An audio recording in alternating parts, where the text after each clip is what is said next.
அனைவருக்கும் எனது அன்பான வணக்கத்தினை தெரிவித்துக் கொள்கின்றேன். அனைவருக்கும் என்னுடைய காலை வணக்கம். இன்று இந்த நிகழ்ச்சிக்கு வருகை தந்திருக்கும் டாக்டர் இளைய பத்மநாதன் அவர்களுக்கு என்னுடைய மனமார்ந்த வணக்கம். ஒரு சின்ன மாற்றமா, டாக்டர் இல்ல,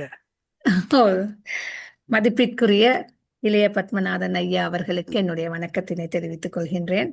இந்த தென்னாசிய நுண்கலை கற்கை மையம் கொரோனா காலத்திலிருந்து இன்று வரை இந்த கருத்தரங்கினை மிக சிறப்பாக முன்னெடுத்து செல்கின்றது. பல பேராசிரியர்கள் இந்தியாவில் மட்டுமன்றி ஏனைய நாடுகளில் இருந்தும் வந்து கலந்து கொண்டு இந்த நிகழ்ச்சியினை மிக சிறப்பாக சிறப்பித்துக் கொண்டிருப்பது எங்கள் அனைவருக்கும் மிகவும் பெருமைக்குரிய விடயமாக உள்ளது.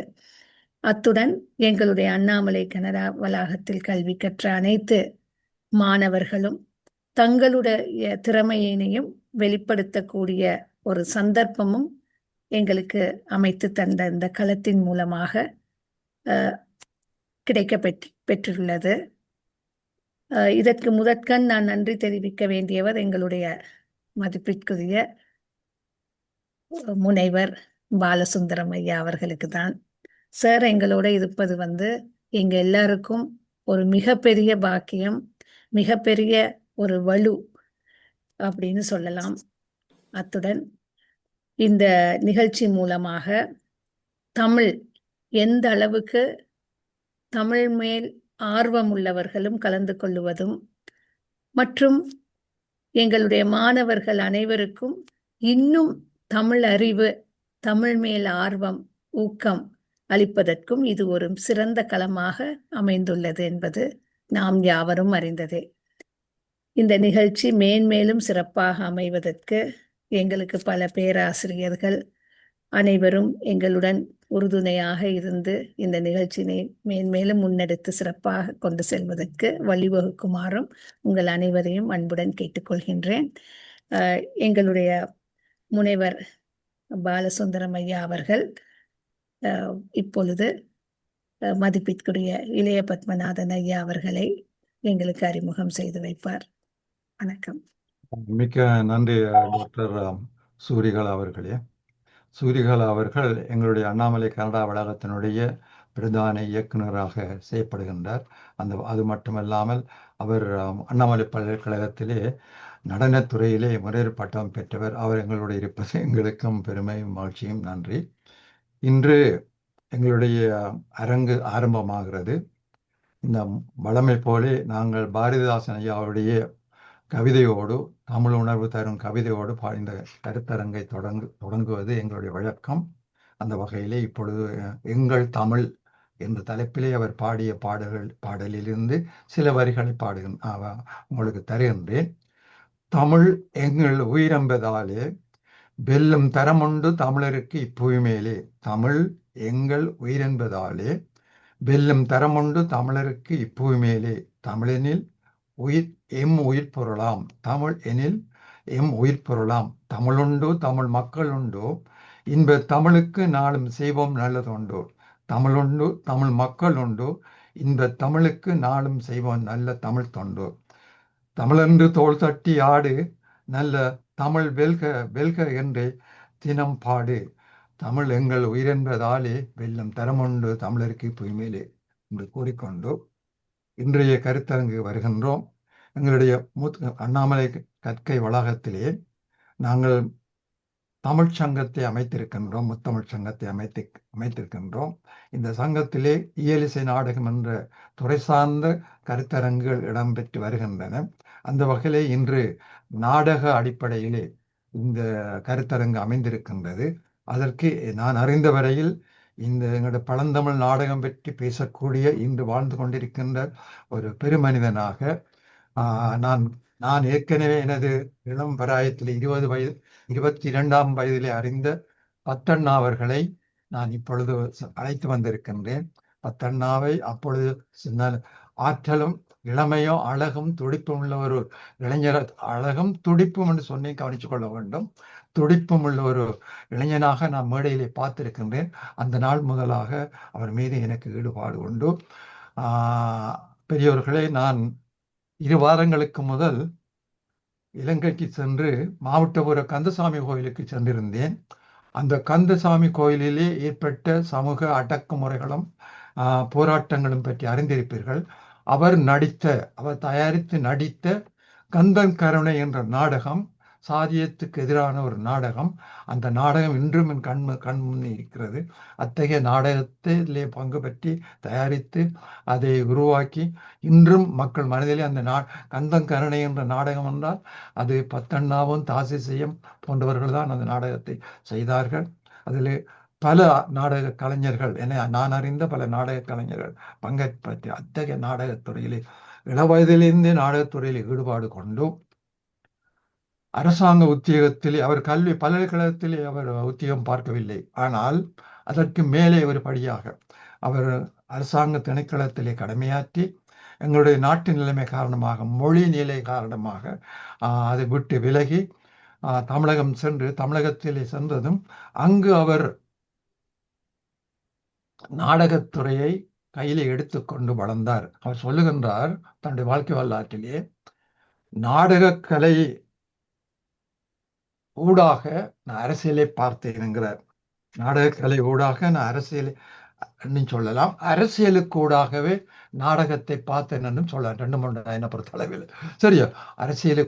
அரசியலை பேச முடியாது எங்களுக்கு, ஆனால் அரசியலுக்கு ஊடாக போய் நாடகத்தை பேசினார், காட்டினார். அந்த வகையில் குறிப்பாக ஈழத்தமிழ் மக்களும் உலகத்தமிழ் மக்களும் நினைவிலே கொள்ள வேண்டிய ஒரு கலைஞனாக, தமிழ் தொண்டனாக அவர் விளங்குகிறார் என்பதை குறிப்பிட வேண்டும். இவற்றுக்கு மேலே இன்னொரு விஷயம் சொல்ல வேண்டும். சபையோர்களே, இப்படி ஒரு புஸ்தகம் அவர் அண்மையிலே 20 வெளியிட்டிருக்கின்றார். என்ன புத்தகம்? எல்லாரும் புத்தகம் எழுதுவார்கள், ஆனால் இந்த புத்தகத்தின் பெயரை பாருங்கள். அந்த அரங்கம் என்றதே பெரிய விஷயம். அரங்கின் புரிதலும் புரியாமையும் அந்த கோட்பாட்டுக்குள்ளே அரங்கத்திறம் சிலப்பதிகாரம் என்ற நூலை இளைய பத்மநாபன் எழுதியிருக்கின்றார்கள். இந்த புத்தகத்தை அவர் மദ്രാസ് பல்கலைக்கழகத்திலே, சென்னை பல்கலைக்கழகத்திலேயோ தமிழகத்தில் உள்ள பல்கலைக்கழகத்தை பதிந்து இந்த புத்தகத்தை அவர் சமர்ப்பித்திருந்தார். அவருக்கு நிச்சயமாக முனைவர் பட்டம் கிடைத்திருக்கும் என்ற ஒரு உறுதியோடும் அந்த ஒரு மகிழ்ச்சியோடும் அவரை நான் இப்பொழுது அழைக்கிறதுக்கு முதலாக எங்களுடைய அவர் பேச வருகின்ற தலையங்கம் சிலம்பில் ஆடல் கலை. நமக்கு சிலம்பிலே ஆடல் கலை, கவனித்துக் கொள்ளுங்கோ. சிலம்பிலே நடனம் என்று சொல்லிக்கொள்வோமே, சிலம்பு நடனம், அந்த ஆடற்கலை பற்றி பேச வந்துகின்றார். அப்ப சிலப்பதிகாரம் பற்றி நாங்கள் 2 நிமிடம் பேச வேண்டும். நாங்கள் அறிந்து சிலப்பதிகாரம் இளங்கோ பாடினார், கண்ணகி கதை பாடினார் என்பது மட்டுமல்ல. சிலப்பதிகாரத்தை பற்றி சிலப்பதிகாரம் தோன்றாமல் இருந்திருந்தால், சிலப்பதிகாரத்துக்கு உரை எழுதப்படாமல் இருந்திருந்தால், தமிழருடைய பண்பாட்டினுடைய பல்வேறு விடயங்கள் மறந்தும் மறைக்கப்பட்டும் இருக்கும் என்பது நமக்கு தெரிந்த விஷயம். திருப்பி சொல்லுகின்றேன், சிலப்பதிகாரம் தோன்றி அதுக்கு நல்ல உரை, அடியார்க்கு நல்ல உரை, மற்றது எங்களுடைய வேங்கடசாமி நாட்டார், இந்த 2 பேரும் அடியார்க்கு நல்லார், அடியார்க்கு நல்லாரும் வேங்கடசாமி நாட்டாரும் அந்த நூலை எங்களுக்கு தராமல் இருந்திருந்தால் அது மறைந்துதான் இருக்கும் நிச்சயமாக. ஆனால் ஊரளவில் கிராமிய அடிப்படையில் கண்ணை கூத்து, கோவல நாடகம் வந்து கொண்டிருந்திருக்கும். சிலப்பதிகார அந்த பதிப்பு, அந்த ஏடு தொலைந்திருக்கலாம். அதை உவே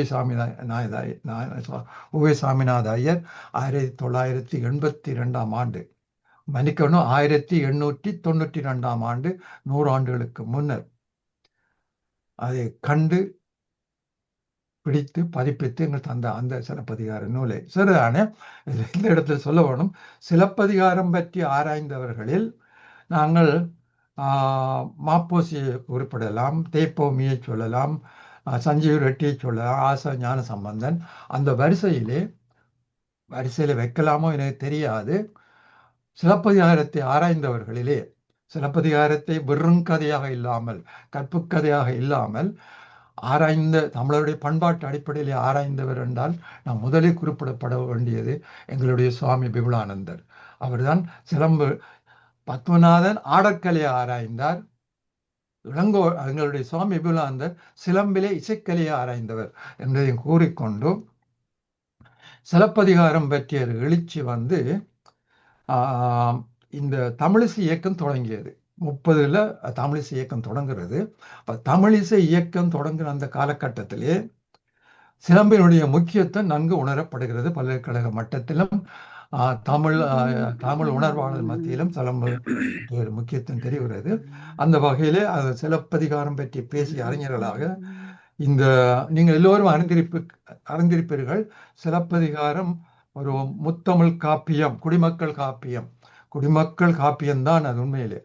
மற்ற காப்பியங்கள் எல்லாம் அரசு காப்பியங்களாக இருக்கலாம். இது குடிமக்களை மட்டும் கோவலங்கண்ணையோடு சம்பந்தப்பட்ட குடிமக்களை அனைவரையும் பாடுகின்ற நூலாடின் படினால அதற்கு மாப்போசி குடிமக்கள் காப்பியம் என்ற அருமையான ஒரு நூல். அதை நீங்கள் எல்லாரும் இதுவரை வாசிக்கப்பட்டால் தேடி என்றால் பெற்று சிலப்பதிகாரத்து பக்கத்தில் அந்த நூலை வைத்துக் கொள்ள வேண்டும். இப்போ உங்களுக்கு தெரியும், 1968 நடைபெற்ற உலகத் தமிழ் ஆராய்ச்சி மாநாட்டில் சிலம்பினுடைய சிறப்பின் பிரதிபலிப்பாக அங்கே கண்ணகிக்கு சிலை எடுக்கப்பட்ட வரலாறும் தெரியும் நமக்கு. பிறகு பின்னர் அந்த சிலை அகற்றப்பட்ட வரலாறு நமக்கு தெரியும். பிறகு மீண்டும் அந்த வரலாறு தெரியும்.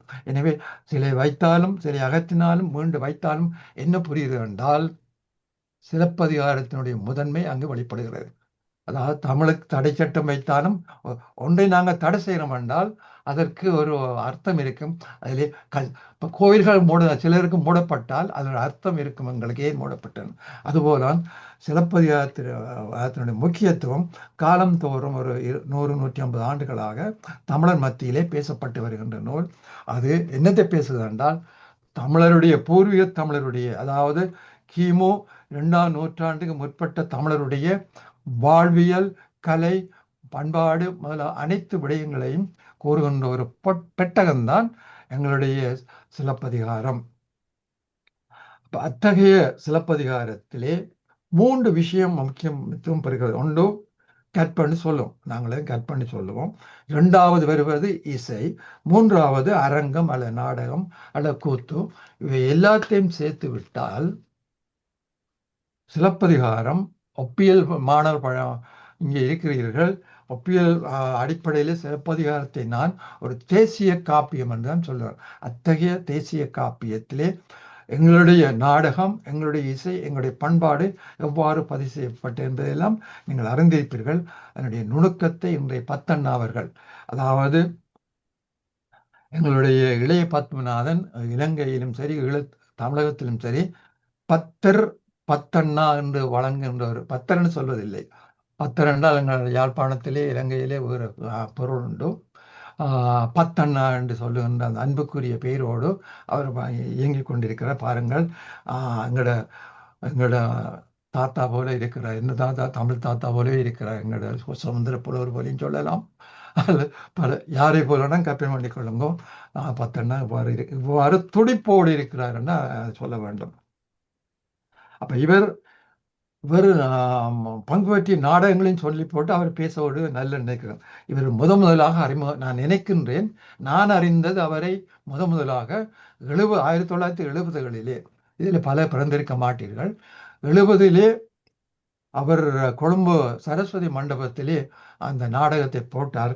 கந்தன் கருணை. அருமையான நாடகம், மிக அருமையான நாடகம், இன்று வரை பேசப்படுகின்ற நாடகம். கந்தன் கருணை.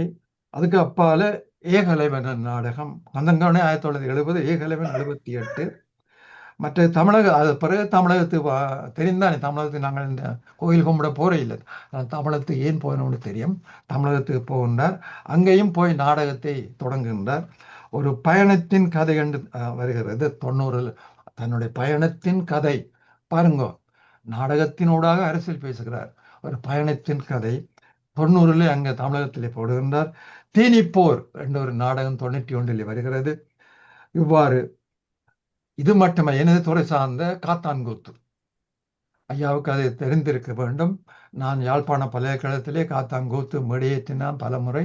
அது மட்டுமல்லாமல் 39 மாணவர்களை சேர்த்து அந்த தயாரித்து கொழும்பு வரையும் 49 மேடை ஏற்றினான் அந்த காத்தாங்கூத்தை. பிறகு அதை கூத்தோடு கண் பார்வையோடு காதோடு போகாமல் இருப்பதற்காக கிளிநொச்சி வரையும் யாழ்ப்பாணம் கிளிநொச்சி வரையும் சென்று ஏடுகளை திரட்டி ஒரு முழுமையான நூலாக யாழ்ப்பாண கச்சேரி ஊடாக அந்த நூலை வெளியிட்டது என்பதையும் இந்த இடத்திலே பதிவு செய்ய வேண்டும். என்ற நாடக நூலின் அடிப்படை இவ்வாறு நாடகத்துறையிலே ஈடுபாடு கொண்ட அவர்கள் தமிழகத்திலிருந்து ஆஸ்திரேலியாவுக்கு புலம்பெயர்ந்தார். அங்கு அவர் கல்வியினுடைய முக்கியத்தை உணர்ந்து கொள்கின்றார். நான் நினைக்கின்றேன் இந்த இசைக்கலை பற்றி இந்த நாடகக்கலை பற்றி அறிய வேண்டும் என்பதற்காக அங்கு போய் பிஏ செய்கின்றார். அதுக்கப்புறம் முதுகலை பட்டம் நாடகத்திலே செய்கின்றார். முதுகலை பட்டம் ஆஸ்திரேலியா யூனிவர்சிட்டியிலே நாடகத்துறையிலே பட்டம் பெற்ற ஒரு பெருமகனார்.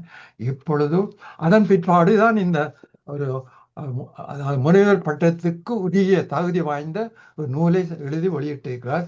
எனக்கு சிலப்பதிகாரத்துக்கு பக்கத்தில் வைத்து பார்க்க வேண்டிய ஒரு நூலாக இருக்கிறது. அரங்கத்திறம் சிலப்பதிகாரம், இளைய பத்மநாதன் குறிச்சு கொள்ளுங்க. அரங்கத்திறம் சிலப்பதிகாரம், இளைய பத்மநாதன். இந்த புத்தகம் எங்கே பெறலாம் என்பதை அவர் உரையில் பிற சொல்லக்கூடும்.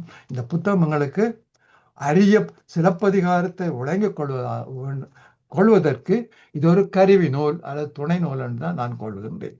அத்தகைய கல்வி புலம் மிக்க ஒருவர் இந்த மேடையிலே இந்த அரங்கிலே பேசுவதை நாங்கள் ஒரு பாக்கியமாக கொள்கிறோம். இதோ பத்தண்ணா அவர்கள் சிலம்பில் ஆடற்கலை என்ற தலைப்பில் உங்களோடு உரையாடுகின்றார். நன்றி, வணக்கம், வருக தருக. எல்லோருக்கும் வணக்கம். உங்கள் வரவு நல்வரவாகுக. போற்றி பாடல். போற்றுதும் போற்றுதுமே திங்களை போற்றுதும் போற்றுதுமே தன்னொளி வீசிடவே சமாதானம் வெண்கொடியாய் வருதலான் போற்றுதும் போற்றுதுமே ஞாயிறை போற்றுதும் போற்றுதுமே சாயா பட்டொழியாய் சுதந்திரம் ஓயாதென வருதலான் போற்றுதும் போற்றுதுமே வான்மழை போற்றுதும் போற்றுதுமே சோனாவாதியாக சமத்துவம் தானவே சொரிதலா போற்றுதும் போற்றுதுமே உலகெல்லாம் போற்றுதும் போற்றுதுமே சமாதானம் சுதந்திரம் சமத்துவம் எங்கும் அமைகவே எனச் சுற்றலான். காப்பு பாடல். வடவேங்கடம் தென்குமரி ஆயிடை தமிழ் கூறும் நல்லுலகத்து தாயே நடமாட வரவேணும் நாவில் தந்தமிழ் கண்ணகித்தாயாரே காக்க வேணும் காக்க வேணும் எம் கண்ணகி தாயாரே அம்மா காக்க வேணும் காக்க வேணும் எம் கண்ணகியே தமிழ் தாயாரே. இந்த பேச்சுன்னு சொல்ல முடியாது. இந்த நான் தருவதை கட்டுரையாக தருவதாக நினைத்து கொள்ளுங்கள். அந்த கட்டுரையின் அறிமுகம் இது ஒரு கட்டுரை. ஆடல் என்றதும் பாடல் இல்லாத ஆடலா என்ற கேள்வி எழும். இது சிலப்பதிகாரத்தில் ஆடல் பாடல் பற்றிய முழுமையான தேடல் இல்லை. சிலப்பதிகாரத்தில் பாடலிசை மிகவும் பரந்த ஆய்வு, அது வேறு. பாடலிசை கூறும் இடங்கள் இங்கு தவிர்க்கப்படுகின்றன. இது சிலப்பதிகாரத்தில் ஆடல் பற்றியது. ஆனாலும் பல இடங்களில் ஆடல் பாடல் என்று சோடி சேர்த்தே கூற வேண்டி உள்ளது. சிலப்பதிகாரத்தில் ஆடல் பற்றி நூல்களில் கற்றவற்றை கற்றபடி இங்கு நான் கூறவில்லை. அவற்றை கட்டுரையாக கூறுகிறேன். முதலில் கட்டுரை என்பதன் பொருளை வரையறை செய்து கொள்ள வேண்டும். கற்றவைக்கும் கட்டுரைக்கும் உள்ள வேறுபாட்டை காண வேண்டும். இத்தேடலில் என்னுடைய நிலைப்பாட்டை அறிய கட்டுரையை பற்றிய அறிதல் அவசியமாகின்றது. கட்டுரை விரித்தும் கற்றவை பகர்ந்தும், இது மணிமேகலையில வருவது. வல்லோர் ஆய்ந்த நூலே ஆயினும் வல்லோர் பயிற்றும் கட்டுரை ஆயினும், இது சிலப்பதிகாரத்தில் என மணிமேகலையிலும் சிலப்பதிகார உரையிலும் நூலில் கற்றவையும் கட்டுரையும் வேறானவையாக கூறப்படுவதை காணலாம். கட்டு என்றால் கண்ணது என ஒரு பொருள் உள்ளது. கட்டு உரை கட்டுரை என்றால் கண்டு உரைப்பது என பொருள் கொள்ள காணலாம். காணுதல் என்றால் அறிதல். நூல்களில் கண்டவையாகவும் இருக்கலாம். எவ்வாறு காணப்பட்டது என்பது விரிவஞ்சி இங்கு விளக்கப்படவில்லை. கண்ட முடிவுகள் கூறப்படுகின்றன. பார்ப்பதற்கும் காண்பதற்கும் உள்ள வேறுபாட்டை இங்கு பொருத்தி நோக்கி நான் கூறும் கட்டுரையை நீங்கள் கவனிக்கலாம். கற்றவற்றுள்ளும் கண்டவற்றை உரைப்பதே இக்கட்டுரையின் செயல்முறை. நான் கண்டவற்றை மட்டும் உரைக்கிறேன். ஆனைக்கும் அடிசறுக்கும் என்பர். பல ஆனைகள் சிலப்பதிகாரம் அரங்கேற்று காதையில் அடிசறுக்கி உள்ளனர். அவற்றை அகம் அறியும், நான் அறிவேன். பெயர் கூறுவது புறங்கூறுவதாகிவிடும். ஆகவே பெயர்களை தவிர்த்து விடுகிறேன். எவர் சொன்னார் என்பதை ஆய்வுகளிலும் உரைகளிலும் காணலாம். அது வேறு பட்டியல் ஆய்வு. அறிவு புலத்தில் முன்னோடிகள் தவறுகள் விட்டதை கண்டதனால் நானும் சில தவறுகள் விட்டால் என்ன என்ற துணிச்சலில் இக்கட்டுரை பயிற்று. தமிழ் தேசிகம் ஆக்கலுக்கும் அறிதலுக்கும் அடிப்படையானது கொள்கை நிலைப்பாடு, பரடைம். சிலப்பதிகாரத்தில் ஆடல் பாடலை அறிய முதலில் அவற்றின் கொள்கை நிலைப்பாட்டை அறிய வேண்டும்.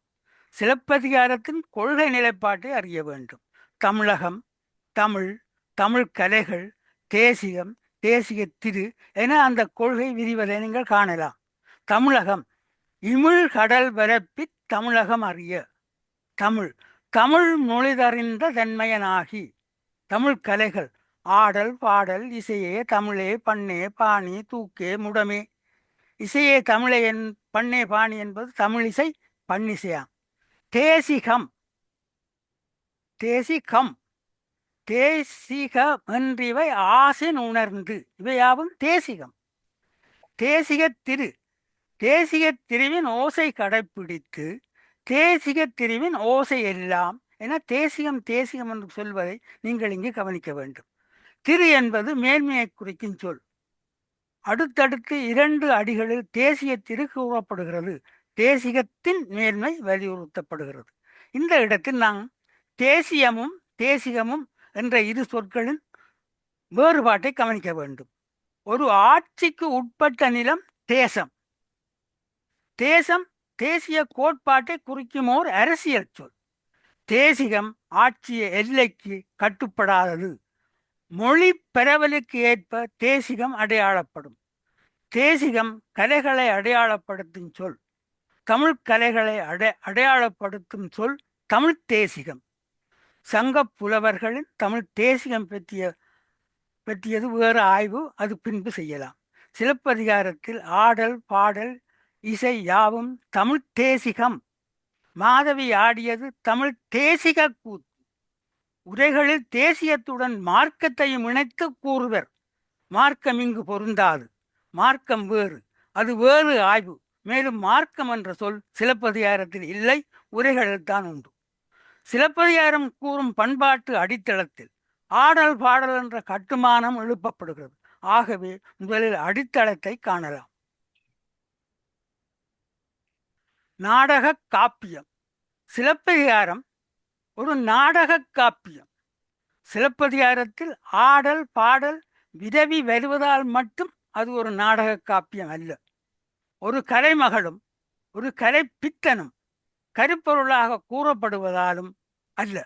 இன்றைய பார்வையில் சிலப்பதிகாரம் ஒரு நாடக பனிவலும் அல்ல, ஒரு பிளே ஸ்கிரிப்ட் அல்ல. சிலப்பதிகாரம் ஒரு நாடக செய்த்தியம். இங்கு செய்த்தியம் என்ற சொல்லை நான் பயன்படுத்துகிறேன். செய்த்தியம் என்றால், நாடக செய்த்தியம் என்றால் பெர்ஃபார்மன்ஸ் ஸ்கிரிப்ட். பிளே ஸ்கிரிப்டுக்கும் பெர்ஃபார்மன்ஸ் ஸ்கிரிப்டுக்கும் உள்ள வேறுபாட்டை நாம் கவனத்தில் கொள்ள வேண்டும். செய்த்தியம் முறையில் ஆக்கப்பட்டிருப்பதால் சிலப்பதிகாரம் ஒரு நாடக காப்பியம்.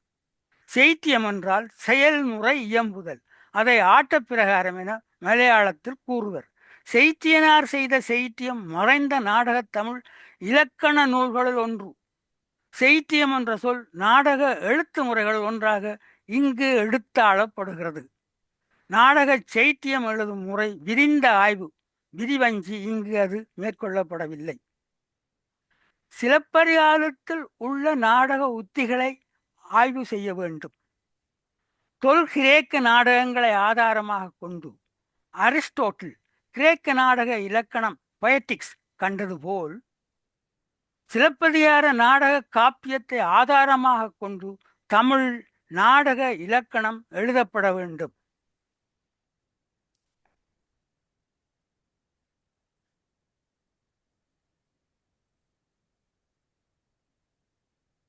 சிலப்பதிகாரம் நாடகமாக ஆடப்பட்டதற்கான கல்வெட்டு சான்றுகள் உள்ளன. அவற்றை கல்வெட்டு சான்றுகளை நான் நேரே பார்க்கவில்லை, அதை ஆய்வு செய்தவர்களின் ஆய்வுகளை பார்த்திருக்கிறேன். எங்கு பார்த்தேன் என்றது அவர்களுடைய அனுமதி இல்லாமல் நான் கூற முடியாது. எவ்வாறு ஆடப்பட்டன என்று தெரியவில்லை. கல்வெட்டு சான்றுகளை மேலும் ஆய்வு செய்ய வேண்டும், அது வேறு ஆய்வு. ஆனால் சிலப்பதிகாரம் ஆடப்பட்டது, அதற்கான தரவுகள் உள்ளன. சிலப்பதிகாரம் ஓரிரவு கூத்தாக அல்லாமல் காலைக்கு ஒரு நாளாக 30 நாள் நாடக விழாவாக கொண்டாடப்பட்டிருக்க வேண்டும். தமிழ்நாட்டில் பாரத கூத்து பல நாட்கள் தொடர்ந்து ஆடப்படும் முறையை ஒப்பு நோக்கலாம். பாரத கூத்து, அதாவது நாட்டு கூத்துன்னு சொல்லுவார்கள். சிலப்பதிகார கூத்து, பாரத கூத்து ஒப்பாய்வு சிலப்பதிகார அரங்கை அறிந்து கொள்ள மிகவும் அவசியம். சில பேர் யோசிக்கலாம், போய் நாட்டுக்கூத்தையும் சிலப்பதிகாரத்தையும் ஒப்பாய்வு செய்ய சொல்கிறாருன்னு சொல்லி. நான் ஒரு நாடகக்காரனாக சொல்லுகிறேன், இரண்டையும் ஒப்பாய்வு செய்தால்தான் சிலப்பதிகார கூத்தை நீங்கள் புரிஞ்சு கொள்ள முடியும். தமிழ் ஊரும் நல்லுலகம் சிலப்பதிகார நாடக பெருவிழா பற்றி உறக்க சிந்திக்க வேண்டும். சிலப்பதிகாரத்தில் முப்பொருள். சிலப்பதிகாரத்தில் முதற்பொருள், கருப்பொருள், உரிப்பொருள் ஆகிய முப்பொருளும் தெளிவாக காட்டப்பட்டுள்ளன. அவற்றுள் முதற் பொருளின் வரையறைக்கு உட்பட்டே ஏனைய அமையும். முதற்பொருள் இது தொல்காப்பியத்தில் நீங்கள் காணலாம். முதல் எனப்படுவது நிலம் பொழுது இரண்டின் இயல்பென மொழிவ இயல்புணர்ந்தோரே. இங்கு நிலத்தை குறிஞ்சி, முல்லை, மருதம், நெய்தல் என 4 வகை நிலத்துள்ளும் காலத்தை பொழுது பருவம் என்பவற்றுள்ளும் தொல்காப்பிய இலக்கணத்திற்கும் சங்க இலக்கியங்களுக்கும் அமைய கட்டமைக்கவில்லை. சிலப்பதிகாரத்தின் நிலம் குமரி வேங்கடம் குணகுடல் கடலா மண்டினி மருங்கி தன் தமிழ் வரப்பில், கிழக்கு மேற்கும் கட மண். தொல்காப்பியன் சிறப்பு பாய்தும் தமிழ்நிலத்தை வரையறை செய்யும். வடவேங்கடம் தென்குமரி ஆயுடை தமிழ் கூறு நல்லுலகத்து. சிலப்பதிகாரத்தின் நிலம் தமிழ் நிலம். சிலப்பதிகாரம் தமிழது மட்டுமல்ல, அது தமிழ் நிலத்தது. தமிழ் நிலத்தது என்பதை ஏனைய காப்பியங்களுடன் ஒப்பு நோக்கி வலியுறுத்தி கூறுகிறேன். அது வேறு ஒப்பாய்வு செய்யப்பட வேண்டிய ஒப்பாய்வு. முதல் பொருளை அடுத்து பொழுது. பொழுது என்றால் காலம். சிலப்பதிகாரத்தின் காலத்தை பொறுத்தவரை அறிவர்கள் மத்தியில் பலதரப்பட்ட கணிப்புகள் உள்ளன. இன்னொரு வகையில் சிலப்பதிகார காலத்தை கூறலாம். சிலப்பதிகார காலத்தில் சோழ நாட்டை ஆண்டவர் நலங்கிள்ளி, பாண்டிய நாட்டை ஆண்டவர் நெடுஞ்செழியன், சேர நாட்டை ஆண்டவர் செங்குட்டுவன் என இம்மூவேந்தர்களின் காலத்தை சிலப்பதிகாரமாக கொள்ளலாம் என்றால் அதற்கு உறுதியான கால வரலாற்று தரவுகள் இருப்பதாக தெரியவில்லை என கூறுகிறார்கள். ஆனாலும் பொதுவாக தமிழ் மூவேந்தர்கள் ஆட்சி செய்த சங்கம் அறிவிய காலத்தை தமிழகத்தின் மத்திய கால பண்பாட்டு காலமாக கொண்டு கட்டுரை வகுக்கலாம். சிலப்பதிகாரத்தின் முதல் பொருள் நிலம், தமிழகம், காலம் சங்கமருவிய காலம். சங்க கால தமிழக கலை பண்பாட்டுக்கும் சங்கமருவிய கால கலை பண்பாட்டுக்கும் வேறுபாடுகள் உள்ளன. ஆகவேதான் அவை வேறு காலங்களாக வகுக்கப்படுகின்றன. அது வேறு விரிந்த ஒப்பாய்வு. கருப்பொருள் பற்றி பார்த்தால் தெய்வம், உணாவே, மாமரம், புட்பறை, செய்தி, யாழின் பகுதியோடு தொகை அவ்வகை புறவும் கருவென மொழிவ. இது தொல்காப்பியம் கூறுது. இக்கட்டுரையின் பேசுபொருளாக கொண்ட ஆடல் இந்த கருப்பொருள் ஒன்றாக அடங்கும். எங்களுக்கு தேவையானது ஆடல் எங்கு அடங்குது என்று பார்க்கிறது தான். ஆடலின் கருப்பொருள் இங்கே அடங்குகிறது. இந்த உரிப்பொருள் மக்கட்கு உரிய பொருள். அஃது அகம்புறம் என இருவகைப்படும். சிலப்பதிகாரம் முழுமையும் அகம்புறம் ஆகியவற்றின் கட்டமைப்பு. சிலப்பதிகாரம் உரிப்பொருள் இக்கட்டுரையில் பேசுபொருளாக எடுத்துக்கொள்ளப்படவில்லை. நாங்கள் அதை அந்த அந்த விளக்கத்துக்கு போகையில்லை. இங்கு பேசுபொருளாவது சிலப்பதிகாரத்தின் கருப்பொருளாகிய ஆடல். ஆடல் தான் எங்களுடைய பேசுபொருள். அதில் வகைப்படும் உரிப்பொருளாகிய அகமும் புறமும். ஆடலில் உள்ள அகமும் புறமும், ஆடலில் உள்ள அகமும் புறமும் தான் இங்கு பேசுபொருள். ஆடலும் பாடலும். ஆடல் பாடல் ஆகியவை இருவேறு கலை வடிவங்கள். அவற்றின் இலக்கணங்களும் வேறு. அவற்றின் பயிற்று முறைகளும் ஆற்று முறைகளும் வேறு. அவற்றின் மெய்ப்பாடும் வேறு. ஆனாலும் இரண்டும் இணையும் இடம் ஒன்றுண்டு. ஆடலும் பாடலும் இணையும் இடம் ஒன்றுண்டு.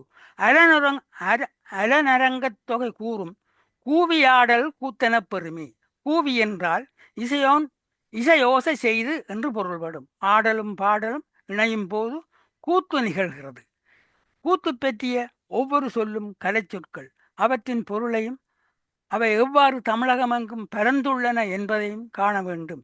கூத்தை வகைப்படுத்தி அதன் செயற்பாட்டை கண்டபின் அதன் பரவலாக்கத்தை காணலாம். கூத்தின் வகைப்பாடு.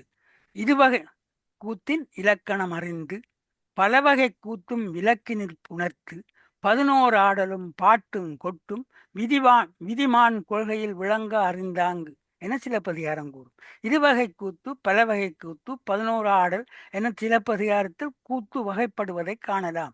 இருவகை கூத்து அகக்கூத்து, புறக்கூத்து. உரைகளில் என்னவாக இருந்தாலும் நான் கண்டது அகக்கூத்து, புறக்கூத்து என்ற வகைப்பாட்டை இன்னும் சிலர் அதை பற்றி கூறியிருக்கிறார்கள். அகக்கூத்தும் புறக்கூத்தும் பொருள்வயின் அகம் புறம் இலக்கணத்திற்கு அமைவன. இலக்கணம் அறிந்து என இலக்கண அறிவு வலியுறுத்தி கூறப்படுகிறது. அகக்கூத்துக்கு புறக்கூத்துக்கு இலக்கண அறிவு அவசியம், அதை அறிந்து கொள்வதற்கு. அவற்றின் இலக்கணத்தை இலக்கண நூல்களில் காணலாம். அகத்தின இயல்பை தொல்காப்பியம் கூறும். புணர்தல், பிரிதல், இருத்தல், இரங்கல், ஊடல் அவற்றின் நிமித்தம் என்றிவை தேருங்காலை திணைக்குரிய பொருளே. அகக்கூத்து புணர்தல் முதலிய மனித அக வாழ்வினை பொருளாக கொண்டு அமையும். அதற்கு கட்டுப்பாடும் உண்டு. அகம் ஒருவர் பெயர் சூட்டி வராது. பெயர் சூட்டி வருவது புறம். அதுதான் அதனுடைய கட்டுப்பாடு. அகத்தில் அடங்காத ஏனைய மனித வாழ்வியல் யாவும் புறத்தில் விரியும். குறிப்பாக தொழில் பற்றியும் போர் பற்றியும் கூறலாம். அவற்றை இலக்கண நூல்களில் விரிவாக காணலாம். வேத்தியல் பொதுவியல். அகம்புறம் என்பன பொருள்வயின் இருவகைப்படும். ஆனால் வேத்தியல் பொதுவியல் என்பன இரு வகையல்ல. வேத்தியல் பொதுவியல் என்பன வேத்தானது பொதுவானது என பார்வையாளர் பாற்பட்டவை அல்ல. அவை படைப்பின் பாற்பட்டவை. பலர் பார்வையாளர் நின்றே அதுக்கு பொருள் காணுகிறார்கள். இது பார்வையாளர்கள் பாற்பட்டதல்ல, வேந்தனுக்கானது அப்படி இப்படின்லாம் சொல்வது தவறு. வேத்தியல் பொதுவியல் என்பது இரு திறம். வேத்தியல் பொதுவியல் என்று இரு திறத்தின் நாட்டிய நன்னூல் நன்கு கடைப்பிடித்து. திறமண்ட சொல்லை சிலப்பதிகாரத்திலேயே நீங்கள் காணலாம். வேத்தியல் பொதுவியல் என்று இரு திறத்தின் நாட்டிய நன்னூல் நன்கு கடைப்பிடித்து. இங்கு கவனத்தை பெறும் சொற்கள் இரு திறம், நாட்டிய நன்னூல் என்பன. இரு திறம் என்றால் ஒன்று இரு கூறு, உறுப்பு, பாகம், பகுதி என பொருள் காணலாம். ஒரு நாணயத்தின் இரு பக்கங்கள் என்பதை பொருத்தி பார்க்கலாம். அகம் புறம் அறிவை தமிழ் இலக்கண நூல்கள் பெறுவது போல வேத்தியல் பொதுவியல் தெளிவை நாட்டிய நன்னூல்களில் பெறலாம். வேத்தியல் பொதுவியல் பற்றி கூத்த நூல் விளக்கி கூறும். உள்ளது பொதுவியல், உள்ளதை விரித்து கற்பனை காட்டும் கனவது வேத்து. வேத்தியல் பொதுவியல் அறிவு உள்ளவர்கள் யாரென்றால் சிலப்பதிகாரத்தின்படி வேத்தியல் பொதுவியலை அறிந்தவர்கள் நாட்டிய நன்னூல் நன்கு கடைப்பிடித்து நாத்தொலைவில்லா நன்னூற்புலவனும். அந்த நன்னூற்புலவனுக்கு வேத்தியல் பொதுவியல் அறிவு வேண்டும். வேத்தியல் பொதுவியல் என்று சிறத்து மலைப்பெருஞ்சிறப்பு தலைக்கோல் அறிவை ஆடுமகளும் வேத்தியல் பொதுவியலை பற்றி அறிந்திருக்க வேண்டும். நாட்டிய நன்னூல் புலவனும் நாட்டிய நன்னூல் நன்கு பிடித்து ஆடிய தலைக்கோல் அறிவையும் எனலாம். கூத்தில் இரு வகை பற்றி இரு திறம் பற்றியும் கண்டபின் பல வகை கூத்து பற்றி காணலாம். பல வகை கூத்து சாந்தி வினோதம் வகைக்கூத்தென மூன்று ஓர்ந்துணர்ந்தோர் ஆய்ந்த விதை. பல பல வகைக்கூத்து, சாந்தி கூத்து, வினோத கூத்து, வகைக்கூத்து என மூன்று வகைக்கு. இருவகைக்கூத்தில் அகம்புறம் என்ற இலக்கணத்துக்கு அமைய பல வகைக்கூத்து விளக்கினில் புணர்த்தப்படுகிறது. பல வகைக்கூத்தில் விளக்கினில் புணர்த்து விளக்கு என்ற கலைச்சொல்லு விளக்கத்தை காண வேண்டும். விளக்கு என்றால் என்ன? பல வகைக்கூத்தினை புணர்த்த 14 விலக்குறுப்புகள் கூறப்படுகின்றன. விலக்குறுப்பு என்பது விரிக்குங்காலை, பொருளும் யோனியும் விருத்தியும் சந்தியும் சுவையும் சாதியும் குறிப்பும் சத்துவமும் அபிநயம் சொல்வகை வண்ணமும் வரியும் சேதமும் உளப்பட தொகையி இசைய எண்ணி ஈரேழு உறுப்பே. இங்கு கூறப்பட்ட 14 உறுப்புகளும் எல்லா கூத்துகளுக்கும் பொருந்துவன அல்ல. இந்த 14 உறுப்புகளை பற்றியும் விவரமாக கூறலாம், ஆனால் நேரம் போயிடும். அது நீங்கள் அந்தந்த நூல்களில் கண்டுகொள்ளலாம். ஒவ்வொரு கூத்தாக்கத்திற்கும் பொருத்தமான உறுப்புகள் எடுத்து ஆளப்படுகின்றன. எல்லா கூத்துக்கும் எல்லா உறுப்புகளும் எடுத்து ஆளப்படுவதில்லை. எந்த கூத்துக்கு எது பொருந்துதோ அதை மட்டும்தான் எடுத்தாழ்வார்கள். இந்த 14 எது பொருந்துதோ அதுதான் அந்த கூத்துக்கு எடுத்தாளப்படும். ஏனையவை விலக்கப்படுகின்றன. ஆகவே இங்கு கூறப்பட்ட உறுப்புகள் எல்லாம் விலக்கு என்ற கூத்த இலக்கணத்துக்குள் அமைகின்றன. இதற்கு விலக்கு என்று ஏன் வந்ததுண்டா, பொருத்தமில்லாதவை விலக்கப்படுவதால் இதுக்கு விலக்கு என்று பெயர் வைத்தார்கள். விலக்குறுப்புகளை விதிக்கில் பெருகும். இளைய பத்மநாதனின் அரங்கத்திறம் சிலப்பதிகாரம் என்ற நூலில் பேராசிரியர் காட்டின நூல்தான் விளக்கங்களை காணலாம். அந்த நூலில் நீங்கள் விளக்கங்களை காணலாம். விலக்கு என்று கூத்து இலக்கணத்துள் அமையும் பல வகை கூத்துள் சாந்தி கூத்து முதன்மையானது. முதலில் சாந்தி கூத்து பற்றி பார்க்கலாம். சாந்தி கூத்தே தலைவன் இன்பம் ஏந்தி நின்று ஆடிய ஈரிரு நடமவை. சொக்கம் மெய்யே அபிநயம் நாடகம் என்று இப்பாற்படும் என்பனார் புலவர். இது சிலப்பதிகாரத்தில் கூடப்படுறது. உரையில் ஈரிரு நான்கு எது? சொக்கம் மெய் அபிநயம் நாடகம். சொக்கமண்டா 108 கரணம் உடைத்து, மெய் பொருள் காட்டா சுத்த நடம், அபிநயம் பாடலுக்கு பொருள் காட்டும், நாடகம் கதை தழுவி வரும். இவை சாந்தி கூத்தின் வகைப்பாடுகள். இவை தலைவன் இன்பம் ஏந்து நின்று ஆடியவை. தலைவன் இன்பம் என்றது அகக்குத்து வகையை குறிக்கிறது. சிலப்பதிகார மாதவி ஒரு சாந்தி கூத்தர். அவர் அரங்கேற்றத்தில் ஆடியது அகம் சார்ந்த சாந்தி கூத்து. சாந்தி கூத்தின் செயற்பாடுகளுக்கு ஆசான்களும் குயிலி வரும், அதாவது வாத்தியக்காரர்களும் பற்றியும் பார்க்க வேண்டும்.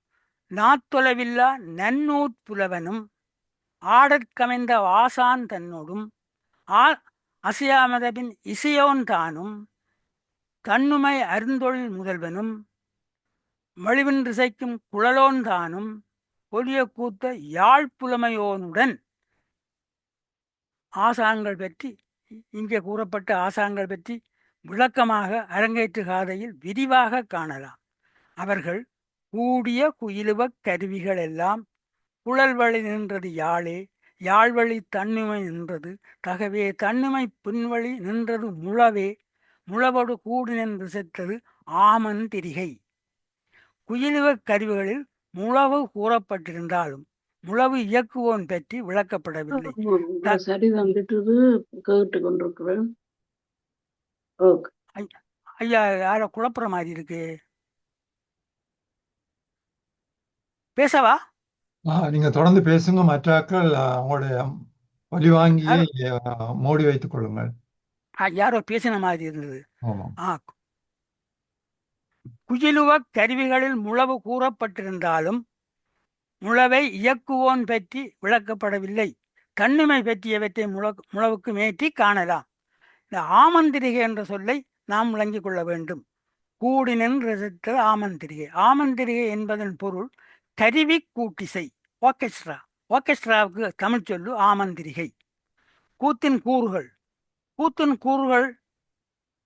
கூறும் அடிகளை தொகுத்தும் வகுத்தும் சொற்களை இணைத்தும் பொருள் காணலாம். ஆடலும் பாடலும் பாணியும் தூக்கும் கூடிய நெறியில் கொளுத்தும் காலை. கவியது குறைப்பும் ஆடத் தொகுதியும் பகுதி பாடலும் கொளுத்துங் காலை யாழும் குழலும் சீரும் மிடரும் தாழ்குழற் தன்னுமை ஆடலோடு இவற்றின் இசைந்த பாடல் இசையுடன் படுத்து. இங்கு கவனத்தை பெறும் சொற்களின் தொகுப்பு. ஆடல், பாடல், பாணி, தூக்கு. ஆடல் என்றால் ஆடற் தொகையும் ஆடலோடும், பாடல் பகுதி பாடலும் இசைந்த பாடல் கவியது குறிப்பும், பாணி இசையுடன் படுத்து. பாணி என்ற இசைக்கருவிகள் யாழும் குழலும் மிடரும் ஆகியவை. தூக்கு சீரும். அளவு தூக்கு என்றால் தாளம். இங்கு கூறப்பட்ட ஆடல், பாடல், பாணி, தூக்கு என்னும் விளக்கங்களை நீங்கள் பார்க்கலாம். இங்கு கொளுத்தும் காலை என இரு இடங்களில் வருவதை காணலாம். இது பொருள் பொதிந்த சொற்றொடர். கொளுத்தும் காலை. கொளுத்துதல் என்றால் நேரடி பொருள் எரித்தல். எரியும் போது கிடைப்பது பார்வைக்கு வெளிச்சம், உணர்வுக்கு சூடு. ஆடல், பாடல், பாணி, தூக்கு ஆகியவற்றை ஒன்றாக கொளுத்தினால் கிடைப்பது அறிவுக்கு தேர்ச்சியும் மனதுக்கு கிளர்ச்சியும். கூத்தக்கை பற்றி தொடர்ந்து பார்க்கலாம். கூத்தின் செயற்பாட்டில் கூத்தக்கை வகை அறிதல் முதன்மையானது. பிண்டியும் பிணையலும் எழுத்கையும் தொழிற்கையும் கொண்ட வகை அறிந்து. பிண்டி, பிணையல், எழுத்கை, தொழிற்கை என கூத்தில் கை வகைப்படுகிறது. அவற்றின் பொருளை காண வேண்டும். எழுத்கை அழகுக்காக காட்டுங்கை. இதற்கு வேறு பொருள் இல்லை. இது மெய்க்கூத்தில் வரும். தொழிற்கை பொருள்படும் கை. இதில் பொருள் காணலாம். அது அபிநயத்திலும் நாடகத்திலும் வரும். பிண்டி, பிணையல் பற்றி சர்ச்சைகள் உண்டு. பிண்டி என்றால் ஒரு கூறு, கூத்தில் ஒரு கைப்பிடி. பிணையல் என்றால் பல பிடிகளை இணைத்து கட்டியது பிணையல். பிண்டி என்றால் ஒரு கூறு, பிணையல் என்றால் பலவற்றை. பிண்டியும் பிணையலும் என்பதற்கு முறையே கைமுத்திரைகளும் முத்திரைகளின் கோர்வைகளும் என காணலாம். மேலும் கூத்தக்கை செயற்பாடுகள். ஆடற்கை என ஒரு கை உண்டு. பிண்டி செய்த கை ஆடலில் களைதலும், ஆடல் செய்த கை பிண்டியில் களைதலும். களைதல் என ஒரு ஆடல் செயல்பாடு கூறப்படுகிறது. இது இரண்டு பிண்டிகளுக்கு இடையில் நிகழ்வது. ஒரு பிண்டியிலிருந்து அடுத்த பிண்டிக்கு கை பாய்வதில்லை. இரண்டுக்கும் இடையில் கை களையப்படுகிறது. களைதலும் ஒரு வகை ஆடற்கை. களைதலுக்கும் ஆடல் இலக்கணம் உண்டு. அது ஆடுபவர்களுக்கு தெரியும். ஒரு பிண்டியிலிருந்து மற்ற பிண்டி காட்டும் பொழுது இடையிலே அந்த கை குழந்து விரிந்து ஏதாவது ஒன்று செய்யும். அதைத்தான் அவர் ஆடற்கை என்று சொல்லுகிறார்கள். இவற்றை நெறியில் கூறுவதாயில் இவ்வாறு கூறலாம். சக அடையாளத்தை களைதல் அடையாளமாக கொண்டு பிண்டிகள் பிணைக்கப்படுவதை காணலாம். பிண்டி சக ஆடல், சக பிண்டி, சக ஆடல், சக பிண்டி, இப்படி வருவதுதான் பிணையல். இவ்வாறாக வகைப்படும் கை கூத்தில் செயற்படுவதை காணலாம். கூத்து வருகாலை கூட செய்தகை பாலத்து களைதலும், பாலம் செய்தகை கூடையிற் களைதலும். கூத்தில் செயல்பாட்டில் கூடை, வாரம் என இரு செயற்படு பொருட்கள் கூறப்படுகின்றன. அவற்றின் விளக்கத்தை காண வேண்டும். கூடை என்றால் பாடல். பாடலுக்கு இன்னொரு பெயர் கூடல், கூடை. கூடை செய்தகை பாடலுக்கு செய்தகை, அது தொழிற்கை. பாடலுக்கு செய்கிறகை தொழிற்கை. அது வாரம் கைக்கு மாறும் பொழுது அது எழுக்கையாக மாறிவிடுவது. வாரம் என்றால் சொற்கட்டு. வாரம் என்றால் சொற்கட்டு, கதி என்பர். இவற்றுக்கு காட்டும் கை எழுக்கை. வாரம் சாந்தி கூத்தின் மெய்ப்பாடுகளில் வருவது. வாரம் பற்றி மேலும் விளக்கங்களை தொல்காப்பியத்தில் காணலாம். வாத்திய கருவிகளை இயக்குவதிலும் கூடை வாரத்தின் வேறுபாட்டை காணலாம்.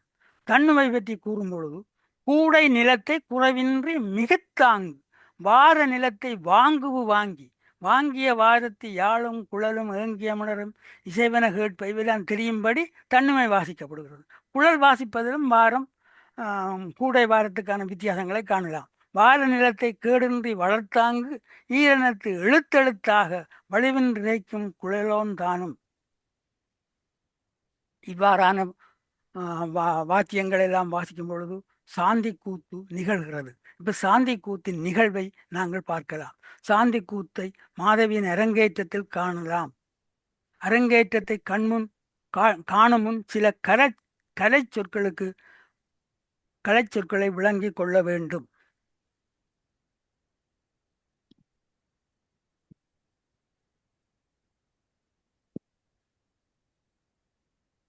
மண்டிலம். நாட்டிய சாஸ்திரம் மண்டலம் என்கும். சாரி என்பதை ஆடும் பாதம் எனலாம். மண்டலம் என்பதை பாதங்களின் ஆடற்கோவை எனலாம். மண்டலம் என்பது ஆடற்கோவை, சாரிகளின் கோவை. தாள கணக்குகளும் சொல்லப்படுகின்றன. கொட்டு ரெண்டுடையோர் மண்டிலமாக, இதுக்கு தாள கணக்கு. நான்கினொரிய நன்கனம் அறிந்து மூன்றளந்து ஒன்று கொட்டி அதனை தாள கணக்கு. 6 4 அம்முறை போக்கி தாள கணக்கு என தாள கணக்குகள் தரப்படுகின்றன. அவற்றுக்கு துறைசார் விளக்கம் வேண்டும். உண்மையிலே எனக்கு தெரியாது. அது அது தெரிந்தவர்களிடம் எங்களுக்கு விளங்கப்படுத்த வேண்டும். ஆடுகளத்தில் இருக்கை முறைமை, இந்த ஆடுகளம் அதில் இந்த இந்த இவைகளெல்லாம் இந்த மாதிரி போய் நிற்பார்கள்ன்றது. ஆடிடம் முக்கோல், ஆடுகளத்தில் ஆடுகளுக்கு முக்கோல், ஆடுவார்க்கு ஒரு கோல், பாடுனர்க்கு ஒரு கோல், அந்தரம் ஒரு கோல், குயிலுவர் நிலைப்பாடு ஒரு கோல் என அந்த இடங்கள் வகுக்கப்படுகிறது. இங்கு கோல் என்பது அளக்குங்கோல். நூனறி மிரவில் அரங்கம் அளக்குங்கோல் 24 விரலாக. ஒரு இன்றைய கணக்கில் சொல்லுவதாக இருந்தால் 150 சென்டிமீட்டர் என கொள்ளலாம். அப்போ 150 சென்டிமீட்டர் கோலை கொண்டு 2 3 4 அளந்து அந்த மேடை பிரிக்கப்படுது. அதன்படி தான் அவர்கள் நிற்கிறார்கள் அந்த மேடையில். இந்த அளக்குங்கோலுக்கும் தலைக்கோலுக்கும் வித்தியாசம் காண வேணும். அளக்குங்கோல் வேறானது தலைக்கோல். அதன் விளக்கத்தை பின்பு காணலாம். தலைக்கோல் அது ஊர்வலத்தில் கொண்டு வந்து வைக்கப்பட்டு நாடகம் தொடங்கும் பொழுது அதுக்கு அதிகாரம் உண்டு. அது அரசனை அதிகாரப்படுத்துகிற கோல், அது வேற கோல், தலைக்கோல். இப்பொழுது நாங்கள் அரங்கேற்றத்தை காணலாம். அரங்கேற்றம் செய்தியம் முறையில் கூறப்படுகிறது. செய்தியம் என்ற சொல்லி முன்னமே பயன்படுத்தி இருக்கிறேன். இந்த செய்தியம் முறையை நீங்கள் பின்பற்றினால் இந்த அரங்கேற்றத்தை நீங்கள் ஆடலாம். குயிலுவர், அதாவது வாத்தியக்காரர்கள், இயல்பினில் வளா இருக்கை முறைமையில் குயிலுவல் மாக்கள் நிறைப்பட நிற்ப. குயிலுவ மாக்கள் நிற்கணுமா? இருக்கை முறைமையில் நிறைப்பட நிற்ப. இருக்கிறார்களா அல்லது நிற்கிறார்களா என்ற கேள்வி எழும் வாத்தியக்காரர்கள். சங்க இலக்கியங்களில் முழவன் முதலியருக்கு பின் நிற்பதை காணலாம். சங்க இலக்கியங்களில் ஆடுறவுக்கு பின்னால் தான் முழவன் நிற்கிறத நீங்கள் பார்க்கலாம். அங்கே இலக்கியம் அந்த குரங்கு பிலாப்பழத்தை வயிற்றில் கட்டி கொண்டு முதலிக்கு பின்னால் நிற்கிற முழவன் மாதிரி நிற்கிறது என்ற அந்த இதில் நீங்கள் சங்க இலக்கியத்தில் படித்திருக்கலாம். அதன்படி பார்த்தா இந்த வாத்தியக்காரர்கள் நிற்கிறார்கள் போல் தெரிகிறது. அவர்கள் இருந்து வாசிக்கவில்லை. நிற்பதாயின் இருக்கை என்பதை நிலையிடமாக கொள்ளலாம். இன்றைக்கும் நீங்கள் கேரளத்தில் பார்க்கலாம். கூடியாட்டமாக நிகழும் பொழுது பின்னால் நின்றுதான் வாசிக்கிறார்கள், இருந்து வாசிக்கவில்லை. தலைக்கோல் தலைக்கோல் அறிவை வலைக்கால் முன்மிதி தேறி அரங்கத்து வலத்தூண் சேர்தல் வழக்கென பொருந்தி. வலக்காலை முன்வைச்சு வலத்தூணுக்கு பக்கத்தில் நிற்கிறாவாம் அந்த மேடையில். அப்போ அரங்கத்து வலத்தூண், ஆடுகளத்தின் இடம் வலம் யார் பார்வையில்? வலத்தூண்ன்றது ஆற்ற பார்வையில் அந்த வலத்தூண் நிர்ணயிக்கப்படுகிறது. இன்றைய பார்வையில் என்றால் நாங்கள் நடிகர் பார்வையில் தான் இடம் பார்ப்போம். எங்களுக்கு எங்களோட நெறியாளர் சொல்கிறேன்டா இடப்பக்கம் பயனில்லைண்டா அது நடிகர் நிற்கிற பார்வையில் எங்களுக்கு இடம் வேலாம். ஆனால் இங்கே நாங்கள் பார்க்கும் பொழுது பார்வையாளர் பார்வையிலா அல்லது ஆளுநர் பார்வையிலா என்ற கேள்வி வரும்போது ஆளுநர் வலக்கால் முன்மிதித்து ஏறியதால் வலத்தூண் பார்வையாளர் பார்வையிலேயே கூறப்படுகிறது என கொள்ளலாம். அப்போ இந்த வலமிடம் மேடையில் பார்வையாளர் பார்வையில் தான் கூறப்படுகிறது, நடிகர்கள் பார்வையில் அல்ல. ஏனைய தோரிய மகளிர் இன்னறி வகையில் இடத்தூண் சேர்ந்த தொன்னறி இயற்கை தோரிய மகளிரும். அப்போ வெளத்தூணில் போய் நிற்கிறா ஆடுகிறவ தோரிய மகளிர், பக்கவாத்தி இந்த சொற்கட்டி சொல்கிறவ, பக்கப்பாட்டு பாடுறவ, அவைகளை தோரிய மகளிர் என்று சொல்கிறார்கள். அவள் தோரிய மகளிர் என்றாலும் ஆடுகிற மகளிர் ஆடுகிறவர்கள் தான் அவர்கள். ஆனால் இப்பொழுது பாரம் பாடுகிறவர்களாகவும் பக்கப்பட்டு பாடுகிறவர்களாகவும் இருக்கக்கூடிய தோரிய மகளிர் போய் இடத்தூண் பக்கத்தில் நிற்கணும். அவ்வாறு ஏனைய தோழும் இடத்தூண் சேர்கிறார்கள். சீரியல் புதிய நீரல நீங்க, இது கொஞ்சம் பிரச்சனைக்குரிய சொல்லாக இருந்தது. சீரியல் புலிய நீரல நீங்க மாதவியின் அரங்கேற்றத்தில் பாடப்பட்ட சீரியல் புலிய நீரல நீங்க இந்திர விழாவில் மாதவியாடிய 11 ஆடல் நிகழ்விலும் ஆரம்ப பாடல் காணலாம் நீங்கள். அதை சீரியல் பொலியண்டா தாளவியல்பு பொலிய, நீரல நீங்கண்டா அவதாளம் நீங்க என்றும் கூறலாம். நன்மை பொலிய தீமை நீங்க என பொதுவாகவும் பொருள் கூறலாம் என பாடியதாகவும் கொள்ளலாம். பொதுவாக இவற்றை காப்பு பாடல் என கூறலாம். காப்பு பாடல் பாடிய பின் வாரம் இரண்டும் வரிசையில் பாட. அந்த வேற பாட்டு இப்போது பாடும். இப்போ இன்றைய நீங்கள் பார்க்கலாம் அந்த தாளக்கட்டுகள் ஜதி ஜதி பாடி கொண்டு டான்ஸஸ் உள்ளே வர்றதை நீங்கள் ஆடல்கள் உள்ளே வர்றதை நீங்கள் பார்க்கலாம். அதே முறை தான் இங்கேயும் பயன்படுத்தப்படுறது. வாரம் இரண்டும் வரிசையில் பாட. வாரம் இரண்டு என்று சொல்லுகிறார்கள். இது முக்கியமானது. வாரம் ஒன்று தானே, அது இரண்டா அப்போ ஒன்று சொற்கட்டு, அதாவது உறுப்பு முறையால் வருவது இல்லை, சொல்லுறது, அது பாடப்படுகிறது இல்லை, அது சொல்லுவது. அங்கால பாடப்பட்டு வருவதும் உண்டு. அது அந்த அந்த சொற்கட்டை பாடுவதும் உண்டு, சொல்லுவதும் உண்டு. அதுதான் ரெண்டு வகைன்னு சொல்லுகிறார்கள். இந்த ரெண்டு வகையாகவும் அது பாடப்படுகிறது. பாடிய வாரத்தின் ஏற்றின திசைக்கும் கூடிய குயிலுவ கருவிகள் எல்லாம் கூடினின் ரிதைத்த ஆமந்தரிகை, அது முன்னே பார்த்து விட்டோம். ஆமந்தரிகையோடு அந்தரமின்றி, அந்தரமின்றி என்றால் இடைவெளி இல்லாமல், கொட்டு ரெண்டுடையோர் மண்டலமாக, அது மண்டல கணக்கு. கட்டிய மண்டலம் 11 போக்கி கொட்டு ரெண்டு, அது தாள கணக்கு. வந்த முறையில் வழிமுறை விழாமல் அந்தரக்கோட்டுன்னு அடங்கிய பின்னர். இந்த அந்தரக்கோட்டுன்ற அந்த சொல்லை நாங்கள் இங்கே கொஞ்சம் கவனித்து பார்க்கலாம். அந்தரக்கோட்டுன்றது அந்த முகங்காட்டு முன், அதாவது ஒரு டான்சர், ஒரு ஆடுகிற ஒரு ஆடல் முகங்காட்டுவதற்கு முன் ஒரு முக எழுநிக்கு பின் மறைந்து ஆடுதல். திரைநோக்கு எனலாம். திரைநோக்குன்னு இல்லாமல் திரை விலக்கித்தான் அவ முகம் காட்டப்படும். அந்த முகம் காட்டுறதுக்கு முன்னம் அவை பின்னுக்கு நின்று ஆடுவினம். அந்த அந்தர கொட்டு என்று அந்த ஆடலை சொல்லுகிறார்கள்.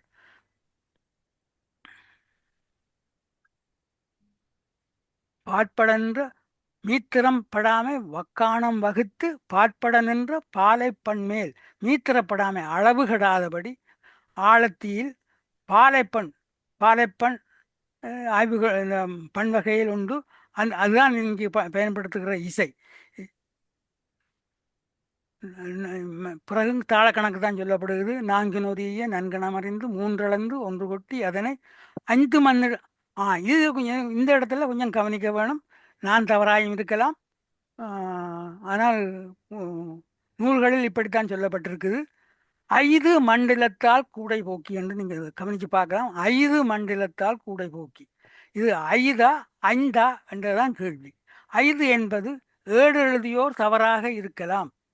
5 என்றால் அழகிய என பொருள் கூடப்படுகிறது. எந்த அழகிய மண்டலம் என்ற கேள்வி எழும். 5 என்பதே வந்த என்ற எதுகைக்கும் பொருத்தமாக கூறிய 5 என பின்னே கூறப்படுவதையும் காணலாம். ஆகவே 5 என்பதே பொருத்தமுடைய சொல். இதில் 5 நூலில் உள்ளபடி 5 என்ற கேள்வி எழுகிறது. நான் என்னுடைய தீர்மானத்தின்படி 5 என்றுதான் நினைக்கின்றேன். 4 நொறிய 3 அளந்து 1 கொட்டி தாள கணக்கு. கூடைய தொடர்ந்து வாரம் வந்த வாரம் வழி மயங்கிய பின்றை. வந்த வாரம் வழி மயங்கிய பின்றை. மயங்கிய, இங்கே மயங்கிய என்ற ஒரு சொல் பயன்படுத்தப்படுகிறது. இது மயக்கவெளி, ஓர் அலங்காரம், ஒரு பொருளை மற்றொன்றாக மயக்கல். இது பொருள் அது பொருள் என்று உணர்ந்திலமே. உவமையின் மெலைவினை உரைப்பது மயக்கே. இது வீரசைகளையும் சொல்லுவது என்னென்றால், இது இந்த ஒரு மயக்க நிலையில, ஒரு மலைப்பு நிலையில சொல்றதைத்தான் மயக்கிய என்ற அந்த சொல் அதில் பயன்படுத்துகிறார். அது அர்த்தம் பொருந்த மிக புதிந்த ஒரு சொல். வந்த வாரம் வழி மயங்கிய பின்றை என்றது. மயங்கிய என்ற சொல்ல நாங்கள் இங்கே கவனிக்க வேண்டியிருக்கு. இங்கு மயக்கியவை கூடையும் வாரமும். இது கூடையா வாரமா என்ற ஒரு மயக்க நிலை ஏற்படுகிறான் அது பாடையக்குள்ள. ஏன் கூடை வாரம் என்று மயக்க நிலை ஏற்படுகின்றா? ஒரே ராகத்தில் இரண்டும் பாடும் படம் பொழுது இது கூடையா வாரமா என்ற கேள்வி எழுகிறது. அதுதான் மயங்கிய. மயக்கிய என்ற சொல் அதைத்தான் அங்குதான் பயன்படுத்துகிறார். கூடை போக்கி வந்த வாரம் வழி மயக்கிய காரணி இசை. சொற்களால் ஆன கூடை பாடலை பண்ணில் பாடப்பட்டது. சொற்கட்டால் ஆன வாரம் அதே பாலை பண்ணில் பாடப்படுகிறது. அங்கு கூடையும் வாரத்திற்கும் இடையில் மலைவு ஏற்படுகிறது. இங்கு மயக்கு என்ற சொல் வாரம் பாடப்பட்டது என்பதை உறுதி செய்கிறது. வாரம் சொற்கட்டாகவும் சொல்லலாம், பாடவும் படலாம். ஆனால் இந்த இடத்துல வாரம் பாடப்பட்டது என்பதை மயக்கி என்ற சொல்லு எங்களுக்கு உறுதிப்படுத்துது. 6 4 அம்முறை அது தாள கணக்கு. கூறிய வைந்தின் கொள்வல் போல தாள கணக்கு. பின்னையும் அம்முறை பேரிய ஒன்றை அப்படின்னு. பொன்னியல் பூங்கொடி புரிந்துடன் வகுத்தன நாட்டிய நன்னூல் நன்கு கடைப்பிடித்து காட்டினாள் ஆதலில் காவல் வேந்தன் இலைப்பூங்கோதை இயல்பினில் வளாமை தலைக்கோல் எய்திய தலை தலைரங்கேறி. இலைப்பூங்கோதை என்றதும் இங்கே கொஞ்சம் கவனிக்க வேணும். எங்களுக்கு சில நாடகங்களில் கழுத்தில் உள்ள மாலையை அரசன் கழட்டி கொடுக்குறார், மணி மாலை கொடுக்குறார், முத்து மாலை கொடுக்குறார். அது ஒன்றும் கொடுக்கப்படவில்லை. இலைப்பூங்கோதை தான் கொடுக்கும். இலைப்பூங்கோதை என்றால் இலையும் பூவும் சேர்த்து கட்டப்பட்ட ஒரு மாலை. அந்த மாலை 10,000 பொறும், அது வேற கதை. ஆனால் இங்கே கொடுக்கப்பட்டது இலையும் பூவும் கட்டப்பட்ட ஒரு மாலை தான். அது வேறு எந்த மணி மாலையும் கொடுக்கப்படவில்லை. இதை நாங்கள் நாடகம் செய்கிறவர்கள் கவனிக்க வேணும். நான் பிள்ளை என்றால் நீங்கள் எடுத்து சொல்ல வேணும். மாதவி அரங்கேற்றம் முற்றிட்டு ஒரு மாதிரி குழப்பி மாதவி அரங்கேற்றத்தை நான் முடித்து வச்சுக்கிறேன். நீங்கள் நல்ல வடிவாக அது படியுங்கோ. தாளக்கட்டுகள் தெரிஞ்சவ தாளத்தை பொருத்தி பாருங்கோ. அதனுடைய அந்த மற்ற விஷயங்கள் அதுகளை நீங்கள் பொருத்தி பார்க்கலாம். அதை நான் அத்துடன் விடுறேன். ஆடலை சாந்தி கூத்தின் பரவலை பற்றி பார்க்கலாம். சாந்தி கூத்து எவ்வாறு தமிழ்நாடு பூராவும் பரவலாக இருந்தது. வெறுமனே சோழ மண்டலத்தில் மாதவி ஆடியது மட்டுமல்ல சாந்தி கூத்து. எல்லோரும் ஆடியிருக்கிறார்கள், பலர் ஆடியிருக்கிறார்கள். அது பரவலாக ஆடப்பட்ட ஒரு கூத்து. சாந்தி கூத்து சோழ நாட்டில் புகார் நகரில் மாதவியின் அரங்கேற்றத்தில் சாந்தி கூத்தை காணலாம். அங்கு சாந்தி கூத்து முழுமையாக விளக்கம் பெறுகிறது. அரங்கேற்ற காதை முழுமையும் சாந்தி கூத்தின் நாட்டிய நன்னூல் எனலாம். அதான் முக்கியம். அது நாங்கள் அங்கே பார்த்தது வெறுமனே நாட்டியம் இல்லை, நாட்டிய நன்னூலுக்கான பல தரவுகள் எங்களுக்கு அந்த ஆர்டரில் கிடைச்சிது. பாண்டிய நாட்டிலும் மதுரை நகரில் எண்ணன் கலையோர் இருபெரி வீதியில் சாந்தி கூத்தரை காணலாம். அங்கு கொடுக்கப்படும் விளக்கம் கிட்ட சுருக்கமாக சாந்தி கூத்து மாதவி ஆடிய சாந்தி கூத்தினுடைய விளக்கங்களை நீங்கள் பாண்டிய நாட்டிலும் பார்க்கலாம். அதே போல தலைக்கோல் சாந்தி கூத்துடன் தொடர்புடைய தலைக்கோலை முன்வைத்தே ஆடல் அரங்கேறும். அவ்வாறு அரங்கேறியவர்கள் தலைக்கோலி பட்டம் பெறுவர். இவற்றை இந்த தலைக்கோலை தமிழகம் எங்கும் காணலாம். தனிமே மாதவியின்றி ஆடல் முன்வைக்கப்பட்ட தலைக்கோள்களில் அது சோழ மன்னனுடையது. சேர மன்னனிடத்திலும் தலைக்கோலை காணலாம். ஆரிய மன்னர் அமர்க்களத்தெடுத்த சீரியல் வெண்குடை காம்பு நனி சிறந்த சயந்தன் வடிவு தலைக்கோல் ஆங்கு கயந்தலை ஆனையிற் கவிகை காட்டி. சிலப்பதிகாரம் 28வது இதில் அந்த சேர மன்னன் தலைக்கோல் அவனுடைய போர்க்களத்தில் இருந்து பெற்ற அந்த குடையில் செய்த கதை விஷயங்கள் சொல்லப்படுகிறது. ஆகவே தலைக்கோலை நீங்கள் தமிழ்நாடு பூராவும் அந்த காலத்தில் அது வைக்கப்பட்ட கோல். அதே போல் இந்த கொடுகொட்டி என்ற ஒரு ஆடலும் இருக்குது. அதுவும் எங்கும் ஆடப்பட்டிருப்பதை சிலப்பதிகாரத்தில் காணக்கூடியதாக இருக்குது. ஆடல்கள் பலவும் தமிழகத்துக்கு பொதுவானவை. எடுத்துக்காட்டாக கொடுகொட்டி. இந்திர விழாவில் மாதவி ஆடியது கொடுகொட்டி. அது நீங்கள் இந்த மாதவி ஆடிய 11 வகை ஆடல்களில் கொடுகொட்டி சொல்லப்படுகிறது. சேரமன்னன் கண்டு கழித்ததாக கூடப்படுகின்ற இமயவன் ஆடிய கொட்டி சேதம் என்ற ஆடலும் கொடுகொட்டியின் பாற்படும். ஆகவே கொடுகொட்டி சேர நாட்டிலும் ஆடப்பட்டிருக்குது, சோழ நாட்டிலும் ஆடப்பட்டிருக்குது, பாண்டிய நாட்டிலும் ஆடப்பட்டிருக்கலாம். ஆனால் எங்களுக்கு அது தரவுகள் இங்கே கிடைக்கவில்லை. இவ்வாறாக பல குரவை வரி கோலம் பாடல்களையும் தமிழகம் எங்கும் பரவலாக காணலாம். இவ்வாறான செவ்வியல் கூத்து வரலாற்றில் ஒரே மாதிரி தான் இருந்ததான்றது ஒரு கேள்வி. வரலாற்றில் தமிழ் செவ்வியல் கூத்து என்ன மாதிரி இருந்தது என்று நாங்கள் பார்க்கலாம். இந்த வரலாற்றில் ஆடல் பெயர்களை மாறியுள்ளதை காணலாம். கூத்தர் வாழ்வியலும் பெரும் மாற்றங்களை கண்டுள்ளது. ஒப்பிட்டு பார்த்தா தெரியும். சங்ககால கூத்தர்களுக்கும் சிலப்பதிகார கூத்தர்களுக்கும் உள்ள வித்தியாசம் தெரியும். ஆடலில் மாற்றம் ஆய்வுக்குரியது. இவை விரிந்த ஆய்வு. சுருக்கமாக சங்க காலத்தில் செவ்வியல் கூத்து கண்ணுளர் கூத்து என கூறப்படுகிறது. கண்ணுளர் கூத்து, செவ்வியல் கூத்துக்கு பேர் கண்ணுளர் கூத்து. கண்ணுளர் ஒக்கல் தலைவர் தான், அவர் தலைமை தாங்கிறார். ஆடலுக்கு விரலியர், பாடலுக்கு பாடினியர், இசைக்கருவி இன்னியம் என்றே அன்றைய இசைக்கருவி சொல்லப்பட்டது. சங்கம் அறிவிய கால சிலப்பதிகார காலத்தில் செவ்வியல் கூத்து சாந்தி கூத்து எனலாம். அது நாங்கள் பார்த்துக்கிட்டோம். ஆடலுக்கு தலைக்கோலியர், பாடலுக்கு வேரம் பாடும் தோரிய மகளிர், தலைப்பாட்டு கூத்தி, இடைப்பாட்டு கூத்தி, மேலும் பல ஆசான்கள். இசைக்கருவி குயிலுவம். அங்கு இன்னியம் என கூறப்படுகிறது இசைக்கருவி, இங்கு குயிலுவம் என கூறப்படுகிறது. சிலப்பதிகாரத்தில் பின் இடைக்காலத்தில் செவ்வியல் கூத்து, சதுர் கூத்து, ஆடலுக்கு சதுரி என ஏனையவே தேடலுக்குரியன. அது வாத்தியங்கள் பற்றி நாங்கள் தேடி பார்க்க வேணும். அது பார்க்க இல்லை. சதுர்கூத்து என்பதுதான் இங்கே கவனிக்க வேண்டியது.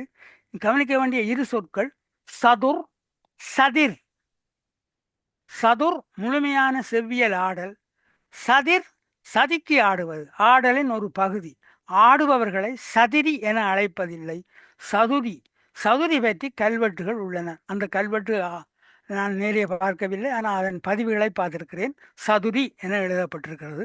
ஆகவே இந்த சதிராட்டம் என்று சொல்வது அது தவறான ஒரு சொற்பிரயோகம். சதுர் ஆட்டம்தான் சரியான சொற்பிரயோகம். சதிர் என்பது சதிக்கு ஆடுவது சதிர், சதுர் முழுமையான ஆடல். இதை நம்ம கொஞ்சம் கவனிக்கணும். நான் பிழையண்டா திருத்துங்க. தற்காலத்தில் செவ்வியல் கூத்து பெரதம். பெரதம் என்ற சொல் தொல்காப்பியத்தில் இல்லை, சங்க இலக்கியங்களில் இல்லை, சிலப்பதிகாரத்திலும் இல்லை. அடியார்க்கு நல்லார் உரைகளில் காணலாம். என்ன மாதிரி கண்டா, நாடகத் தமிழ் நூலாகிய பரதம் முதலாக உள்ள தொன்னூல்களும் இறந்தன என உரையில் சொல்லுகிறார். இறந்துபட்ட நூல்களில் தமிழ் பரதம் நூலை குறிக்கிறார். வேறு ஓர் இடத்தில் பரதம் விரவிய வினோத கூத்துகள் பற்றியும் கூறுகிறார். இதுவும் உரையில் தான், இந்த பரதம் விரவிய வினோத கூத்துகள்னு சொல்றதும் உரையில் தான் சொல்லப்படுகிறது. ஆனால் அதனுடைய மூல நூலில் பரதம் என்ற சொல் இல்லை, இருக்கோ தெரியவில்லை. நீங்கள் இருந்தால் சொல்லுங்க. பரதத்துக்கு ஆதாரமாக பரதநாட்டிய சாஸ்திரம் என்ற சமஸ்கிருத நூலை கூறுவர். பரதர் என பெயருடைய ஒரு புராண முனிவரால் இயற்றப்பட்டது என்பது நம்பிக்கை. பரதன் என்ற பெயருடைய ஒருவர் இயற்றியதால் பரதம் என பெயர் பெற்றதா, அல்லது பரதம் இயற்றியதால் பரதர் என பெயர் பெற்றாரா என்பது ஆய்வுக்குரியது. இதற்கு எடுத்துக்காட்டாக தொல்காப்பியர், செய்தியனர் ஆகியோரை கூறலாம். தொல்காப்பியம் இயற்றியதால் தொல்காப்பியர், செய்தியம் இயற்றியதனால் செய்தியர், பரதம் இயற்றினால் பரதரா அந்த கேள்விகள் இருக்கு ஆகியோரு. மேலும் பரதம் ஒருவர் இயற்றியதா அல்லது பலர் இயற்றிய தொகை நூலா என்பதும் ஆய்வுக்குரியது. அந்த உள்ளுக்குள்ளவே படித்து பார்க்கும் பொழுது பல வகையான விஷயங்கள் பலரால் கூறப்பட்டது போல் தோற்றும். அது ஆய்வுக்குரியது. இது த கொஸ்டின் ஆஃப் ஆதர்ஷிப், த நாட்டிய Sastra, Kapila வாத்ஸ்யாயன் the question of ஓதர்ஷிப்னு சொல்லி அந்த பரத என்ற நூலில் ஒரு ஒரு ஒரு ஒரு அத்தியாயம் எழுதியிருக்கிறார். அது மிகவும் பார்க்க வேண்டிய ஒரு அத்தியாயம். அதை நான் கபிலா வாத்ஸ்யாயன் போன்றவர்களே பரதருடைய அந்த ஓதர்ஷிப்பை கேள்விக்குறியாக்குகிறார்கள் என்றால் இது கவனிக்கப்பட வேண்டியது. இங்கு எழும் தொடர் கேள்வி, மாதவி நன்கு கடைப்பிடித்த நாட்டிய நன்னூல் எங்கே? நாட்டிய நன்னூல் நன்கு கடைப்பிடித்து காட்டினாள் என்று சொல்லப்படும் பொழுது அவ பார்த்த நாட்டிய நன்னூல் எங்கே என்ற கேள்வி அடிப்படையாக எழுதும். அது நாட்டிய சாஸ்திரத்துள் புதைக்கப்பட்டு விட்டதா? எவ்வாறாயினும் சிலப்பதிகாரத்தில் எஞ்சியுள்ள ஆடற்கலை சொற்களை நடைமுறைக்கு கொண்டு வர வேண்டும். தமிழ் பரதம் மீட்டெடுக்கப்பட வேண்டும். சிலப்பதிகாரத்தில் ஒரு ஆடலை பற்றி தான் இதுவரை நாங்கள் பார்த்தோம். ஆனால் பல ஆடல்கள் உள்ளன. இதுவரை அந்த பலவற்றை நாங்கள் பார்க்கும் பொழுது வகை கூத்து, வரிசாந்தி கூத்து, வினோத கூத்து, வேட்டுவரி, ஆட்சியர் குரவை, குன்றக்குரவை, காணல்வரி பாடல்கள், கூத்துகளுக்கான பாடல்கள், தொழில் சார்ந்த பாடல்கள், ஆடுகளம், ஒளி ஊட்டம், மூவகை எழுனி என ஆடல் பற்றிய சம்பவங்கள் நிறைய உள்ளன. அவற்றை எல்லாம் பார்ப்பதாயின் அது பெரும் நீண்டகால வேலையும் பேச்சும் என சிலப்பதிகாரத்தில் ஆடல் பாடல்களும் அவற்றுடன் கூடியவையும் பல உள்ள. தொடர்ந்து விரிவாக பார்க்கலாம். சாந்தி கூத்துடன் இக்கட்டுரையை நிறைவு செய்யலாம். நிறைவு செய்யும் முன் ஆடல் ஆசான்களுக்கு ஒரு பயிற்சி. இளங்கோவடிகள் மாதவி அரங்கேற்றத்தில் ஆடல் அமைப்பான்மைக்கானவற்றை கோரியோகிராஃபி தருகிறார். தாள கணக்கு தருகிறார், மண்டல கணக்கு தருகிறார், பண் இன்னதென்று கூறிவிட்டார். காப்பு பாடப்படும் முறையும், காப்பு அது ஆரம்பத்தில் பாடப்படும் முறையும் சொல்லுகிறார். கூடை, வாரம் ஆகியவை பாடப்படும் முறையும் சொல்லுகிறார். ஆடல் தொடங்கும் முறை, அது முடியும் முறை, ஆடல் அதன் விவரங்கள் எல்லாம் தரப்படுகிறது. இவை செய்திய முறையில் தரப்படுகின்றன சொல்லுகிறார், செய்திய முறையில். ஆனால் செய்து காட்டவில்லை. ஆனால் இளங்கோவடிகள் தராதது கூடை, வாரம். கூடை பாடலும் அவர் தரவில்லை, வாரம் சொற்கட்டையும் அவர் தரவில்லை. ஆகவே மாதவியின் ஆடலை சிலப்பதிகார ஆடுகளத்தில் காண முடியவில்லை. சிலப்பதிகார ஆடுகளத்தில் மாதவியின் ஆடலை பார்க்க முடியவில்லை, கேட்கத்தான் முடியுது. இளங்கோவடிகள் தந்தது ஆடல் ஆசான்களுக்கு ஒரு சுதந்திரம். இச்செய்தியத்திற்கு பொருத்தமான, அவர் அதாவது ஆடல் பற்றிய இந்த செய்தியத்திற்கு பொருத்தமான ஒரு பாடலை தேடி கண்டு சொற்கட்டு அமைத்து அரங்கேற்றம் செய்யுங்களேன்.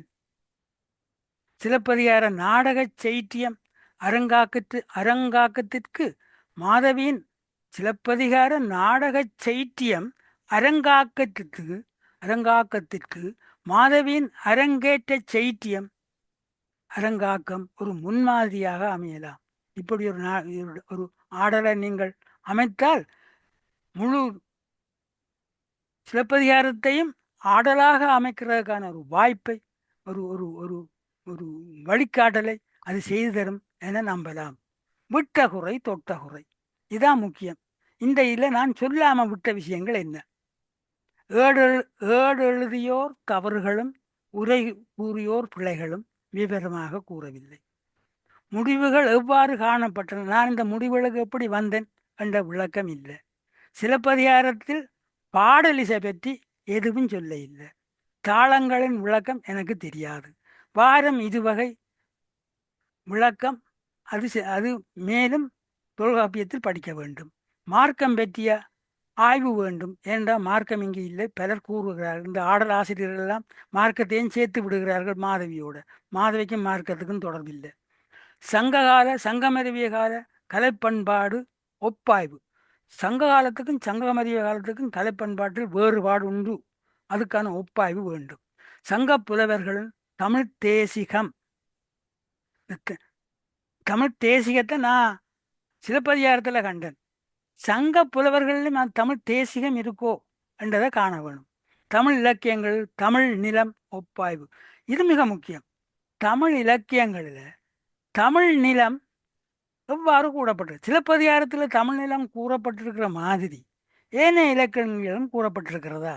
இந்த இலக்கியகாரர்கள் கொஞ்சம் இதை பற்றி ஆவிச்சுதான் நல்லா இருக்கும். சிலப்பதிகார நாடகம் பற்றி கல்வெட்டு சான்றுகள் நான் சிலது பார்த்திருக்கிறேன். எங்கு பார்த்தேன் என்று சொல்லும் உரிமை எனக்கு இல்லை. ஆனால் பார்த்திருக்கிறேன். சிலப்பதிகாரம் ஆய்வு செய்தவர்களுடைய ஆய்வுகளை நான் பார்த்திருக்கிறேன். அந்த கல்வெட்டுகள் ஆய்வு செய்தவர்களுடைய ஆய்வுகளை நான் பார்த்திருக்கிறேன். நாடக செய்தியம் எழுதும் முறை. நாடக செய்தியம் எழுதுறதுக்கு ஒரு முறை இருக்கு. அந்த முறையை நாங்கள் வலுவாக கைப்பிடித்து நாடகங்கள் எழுத வேணும். சிலப்பதிகார நாடக காப்பிய இலக்கணம், இது முக்கியமானது. இது விவாதிக்கப்பட வேண்டியது. சிலப்பதிகார நாடக காப்பிய இலக்கணம். இந்த சிலப்பதிகாரத்தை நான் நாடக காப்பியம் என்று சொன்னால் அதுக்கு என்ன இலக்கணம் என்ற கேள்வி அடுத்து கட்டாயம் வரும். ஆனபடியினால இந்த சிலப்பதிகார நாடகத்துக்கு அதை நாடகம் என்று ஏற்றுக்கொண்டால் அதுக்கு ஒரு இலக்கணத்தை நாங்கள் கண்டாக வேணும். அது அடுத்த வேலையாக இருக்கட்டும். எனக்கு ஆடத் தெரியாது, பாடத் தெரியாது.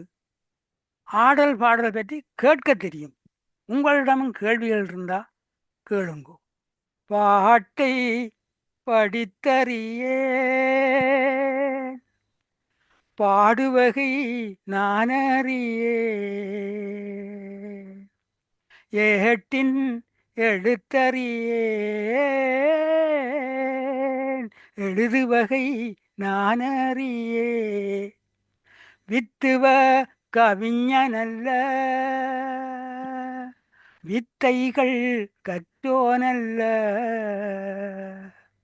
கற்றது கைமண்ணளவு கல்லாததோ உலகளவு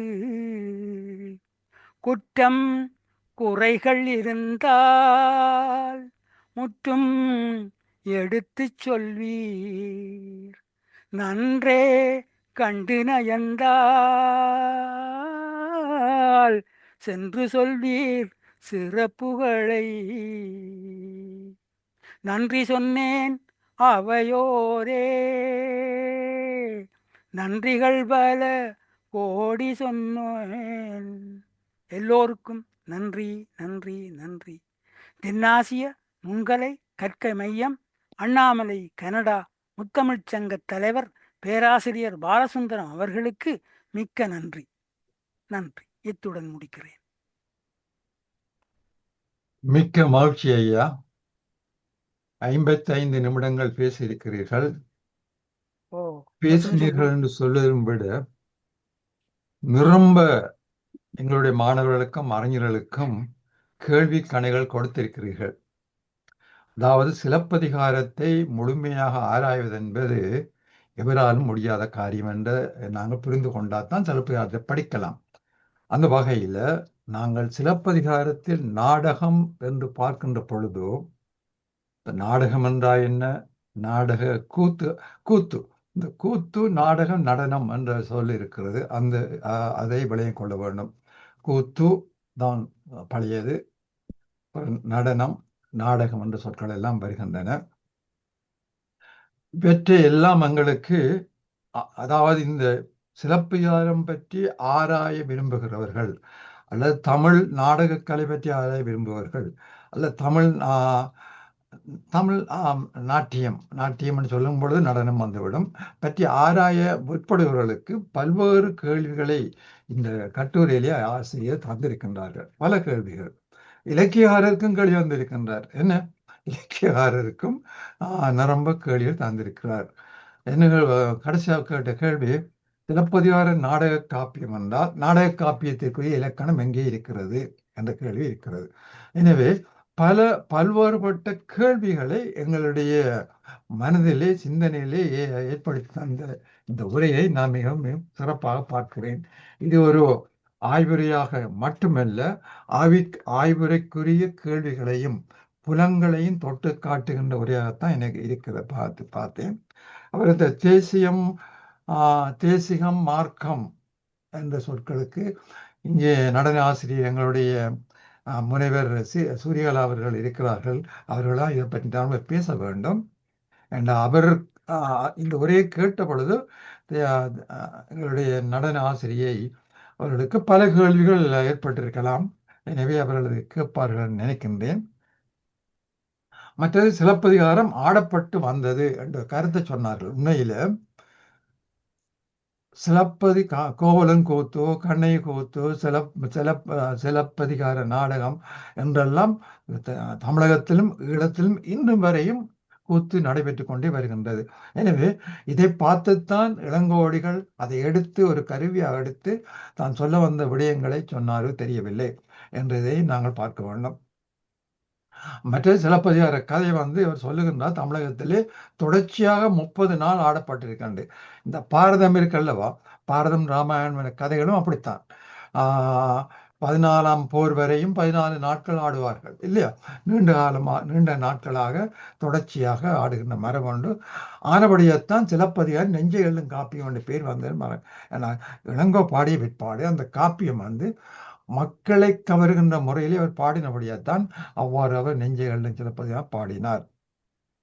இப்ப சிலப்பதிகாரம் நாடக காப்பியம் என்பதை பற்றி ஆய்வுகள் இடம்பெற்றாலும் அந்த ஆய்வை இன்னும் முழுமை பெறாமல் இன்னும் ஆய்வை நோக்கி இருக்கிறது. மற்றது பரதக்கலையிலே முத்திரைன்னு சொல்லப்படுகின்ற விடயம், கலை முத்திரைன்னு சொல்லப்படுகின்ற விடயம் எங்களுடைய சிலப்பதிகாரத்திலே என்ன மாதிரி பேசப்படுகிறது என்றதெல்லாம் ஐயா சொன்னார்கள். மற்றது நீங்கள் இப்போ வில்லுப்பாட்டு எடுத்துக்கொண்டால் வில்லுப்பாட்டு மேடையிலே எவ்வாறு அந்த கலைஞர்கள் ஒழுங்குமுறையில் இருக்க வேண்டும் என்றதை நீங்கள் இனிமேல் வில்லுப்பாட்டு பாருங்கள், ஒரு ஒழுங்குலாம் இருப்பார்கள். அதுபோல பரதநாட்டிய நிகழ்வு அரங்கேற்று நடைபெறுகின்ற பொழுதும் என்ன முறையிலே இந்த இசைக்கருவிகள் கலைஞர்கள் இருப்பார்கள் என்றதுக்கு ஒரு ஒழுங்கு இருக்குது.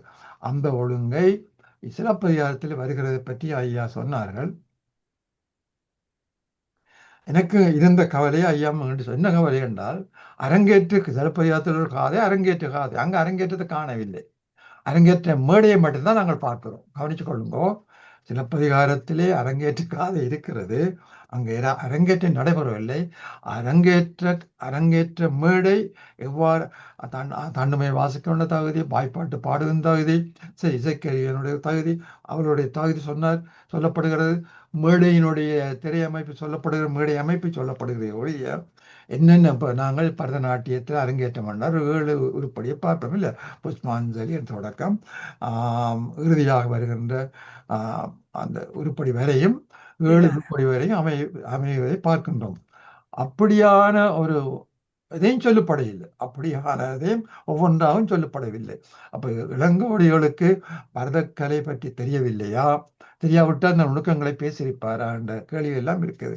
அப்போ அந்த குறை சில வேளை அந்த பகுதியை அரங்கேற்று காதையினுடைய தொடராக உள்ள அந்த பகுதி பதிப்பிக்கின்ற பொழுது இல்லாமல் போய்விட்டு, சாமிநாதையருக்கு கிடைக்காம போய்விட்டது தெரியவில்லை என்பதும் இங்கே கருத்தும். அதாவது தமிழருடைய இசை எவ்வாறு சிலப்பதிகாரத்திலே தமிழருடைய இசையை மிக நுணுக்கமாக இளங்கோ பாடியிருக்கிறார், அதே போலத்தான் நாடகக்கலையினுடைய நுணுக்கங்களையும் சொல்லியிருப்பார். அந்த பகுதி விடுபட்டு இருக்க வேண்டும் என்று நினைக்கின்றேன், அல்லது மன்னிக்க வேண்டும், விடுபட்ட பகுதியைத்தான் பரதநாட்டியம் எடுத்துக்கொண்டதோ எனக்கு தெரியாது. விடுபட்ட பகுதியைத்தான் பரதநாட்டியம் எடுத்து பரதக்கலையை பரதமணிவே சொன்னாரோ தெரியாது. சரியா? இந்த இந்த போக்கு தமிழருடைய மருத்துவமோ சோதிடமோ இலக்கியமோ அல்லது கட்டிடக்கலையோ அனைத்து தொழில்நுட்பமும் அனைத்து கலைகளையும் வடவர் கைப்பற்றி கொண்டார் என்பதில் எங்களுக்கு முழுமையான நம்பிக்கை உண்டு. அதே போல நடந்தது என்பதும் முற்று முழுந்த கருத்து அல்ல, அறிஞர் சொல்வதை நான் மீட்டி சொல்லுகின்றேன். அடுத்தது அந்த ஆடுகளை இருக்க பற்றிதான் சொன்னார். இப்ப தமிழ் பரதம் ஒன்று இருந்ததா இல்லையா என்ற கேள்வியெல்லாம் எழுப்பியிருக்கிறார் மாதவியினர். இவ்வாறு பல கேள்விகளை எழுப்புகின்ற ஒரு ஆய்வு உரையாகத்தான் எனக்கு படுகிறது. அதான் பாருங்கள், நமக்கு கிடைக்காத நூல்களில் இருந்தெல்லாம் ரொம்ப தரவுகளை எடுத்து பதிவு செய்து தந்திருக்கிறார் எங்களுக்கு. பரதக்கலைக்கோ அல்லது நடனக்கலைக்கோ அல்லது எங்களுடைய தமிழ் ஆடல் கலைக்கோ கிடைக்காத பழைய நூல்களில் இருந்தெல்லாம் உரியவற்றுக்கு அத்தனை சான்று பாடல்களும் இதிலே தரப்பட்டிருக்கின்றன. எனவே இந்த உரையானது இன்னும் பல உரைகள் தோன்றுவதற்கு இந்த கடைசியில் சொல்லுகின்ற அந்த கேள்விகள் இருக்கல்லவா, இந்த கேள்விகள் இத்தனை கேள்விகள் எல்லாம் கடைசியாக உரையில் சொல்லியிருக்கின்றார். கடைசியாக அந்த கேள்விகளுக்கெல்லாம் ஆராய்ச்சி, அந்த கேள்விகளை ஆய்வு தளமாக கொண்டு ஆராயக்கூடிய தளங்கள் இதில் இருக்கின்றன. எனவே இந்த இடத்தில் நாங்கள் அவருக்கு நன்றி சொல்லிக்கொண்டு, இந்த இதிலும் கூட அவர் இப்படியான ஒரு நிகழ்ச்சி இப்படி கட்டுரை எழுதுகின்ற எத்தனையோ நூலகங்களை சென்றிருக்க வேண்டும். அவர் தமிழகத்தில் இருந்த காலத்திலே இத்தகைய தரவுகளை பெறக்கூடிய வாய்ப்புகள் அவருக்கு கிடைத்திருக்க வேண்டும். ஏன்னா பல பல்கலைக்கழகங்கள், முக்கியமாக சென்னை, மதுரை முதலான பல்கலைக்கழகங்களிலே அவர் சென்று இந்த ஆய்வு நூலை எழுதியிருக்கின்றார், எழுதி இந்த ஆய்வு கட்டுரையும் உங்களுக்கு தந்திருக்கின்றார். அந்த வகையிலே பத்தண்ணா அவர்களுக்கு நாங்கள் எங்களுடைய அண்ணாமலை கனடா வளாகத்தின் சார்பிலே அவருக்கு நன்றியையும் வணக்கத்தையும் கூறுகின்றோம். இப்பொழுது இதை கேட்டுக்கொண்டிருந்த அறிஞர்கள், மாணவர்கள், கேள்வி நேரம் உங்களுக்கு தருவோம். இந்த இடைவெளியிலே நீங்கள் உங்களுடைய கேள்வி எழுதிக் கொள்ளுங்க. அடுத்து நாங்கள் எங்களுடைய மாணவியுடைய உரைக்கு போகின்றோம். 2வது உரையை முடிய கேள்வி நேரம் வரும். அடுத்த கேள்வி வரதா கந்தசாமி அவர்கள் இப்பொழுது பேச இருக்கிறார்கள். அவர் மருத்துவர், எங்களுடைய யாழ்ப்பாண பல்கலைக்கழகத்திலே படித்தவர் மருத்துவர், இங்கே மருத்துவர் இருக்கின்றார். அவர் எங்கள் அண்ணாமலை கலா வளாகத்திலே வந்து தமிழ் படிக்க வேண்டும் என்ற ஆர்வத்தோடு வந்து இளங்கலை பட்டத்தை முடித்துக்கொண்டு முதுகலை பயில்வதற்கு தயார் நிலையில் உள்ளார்கள். இப்பொழுது அவர் தான் முதுகலையிலே படித்த பட்டினப்பாலை, சங்க இலக்கியத்தில் ஒன்றாய் பட்டினப்பாலை பற்றி இதோ உங்களுடன் உரையாடுகின்றார். வாருங்கள் வரதா கந்தசாமி. தமிழ் எனும் பெருங்கடலில் சிறு துளியை எடுத்து சுவைக்க ரசிக்க எமக்கு உறுதுணையாக இருந்து வரும் அண்ணாமலை கனடா வளாக ஆசான் அனைவருக்கும் வணக்கமும் நன்றியும். எமது ஆசானும் முத்தமிழ் சங்க தலைவருமான பேராசிரியர் பாலசுந்தரம் இளையதம்பி அவர்களுக்கும், இந்நிகழ்வை நிறையாழ்கை செய்து கொண்டிருக்கும் சூரியகலா ஜீவானந்தன் அண்ணாமலை விரிவுரையாளர் அவர்களுக்கும், சற்று முன் உரையாற்றிய ஐயா இளைய பத்மநாதன் அவர்களுக்கும், இந்நிகழ்வில் கலந்திருக்கும் அனைத்து அன்புள்ளங்களுக்கும் எனது அன்பான காலை வணக்கம். தன்னோடான தமிழ் பயணத்தில் எம்மையும் தட்டி எழுப்பி இழுத்துச் செல்லும் எமது ஆசிரியர் திருமதி நாகேஸ்வரி ஸ்ரீ குமரகுரு அவர்களுக்கு சிறப்பு நன்றியையும் தெரிவித்துக் கொண்டு எனது சக இளங்கலை நண்பர்களுக்கும் வணக்கம் கூற கடமைப்பட்டுள்ளேன். இங்கே இதை கொஞ்சம் அழுத்தி கூறுகிறேன், ஏனெனில் கொஞ்சம் வில்லங்கமான கூட்டம் அவர்கள். கொஞ்சம் உண்மை, கொஞ்சம் நகைச்சுவைக்காக. இதில் எனது தலைப்பாக பட்டினப்பாளையம் பண்டகசாலையம். சிறிது நேரம் உங்கள் அனைவரையும் பண்டை தமிழர்களின் வணிக உலகிற்கு அழைத்துச் செல்ல அதை காட்சிப்படுத்த எண்ணுகிறேன். அரண் ஈனும் இன்பமும் ஈனும் திறன் அறிந்து தீதின்றி வந்த பொருள் எனும் வள்ளுவனின் வாக்கின்படி அடிப்படை தேவைகளில் தன்னிறைவு கண்ட ஒரு சமூகமாகவும் அடுத்த நிலை வளர்ச்சியாகவும் தமிழர்களின் பொருள் ஈட்டும் குறிக்கோள் வணிக வரலாறாகியது. வணிக நெறிமுறைகளுக்கு உட்பட்ட பண்டை தமிழரின் உள்நாட்டு பண்டமாற்று வணிகம் வெளிநாட்டு கடல் வணிகமாக வளர்ச்சியடைந்தது. சங்க இலக்கிய குறிப்புகளின் அடிப்படையில் கிறிஸ்துவுக்கு முன் 6ஆம் நூற்றாண்டுக்கு முதலே உலகின் பல நாடுகளுக்கு தமிழர்கள் சென்று வணிகம் செய்து வந்தனர் என அறிய முடிகிறது.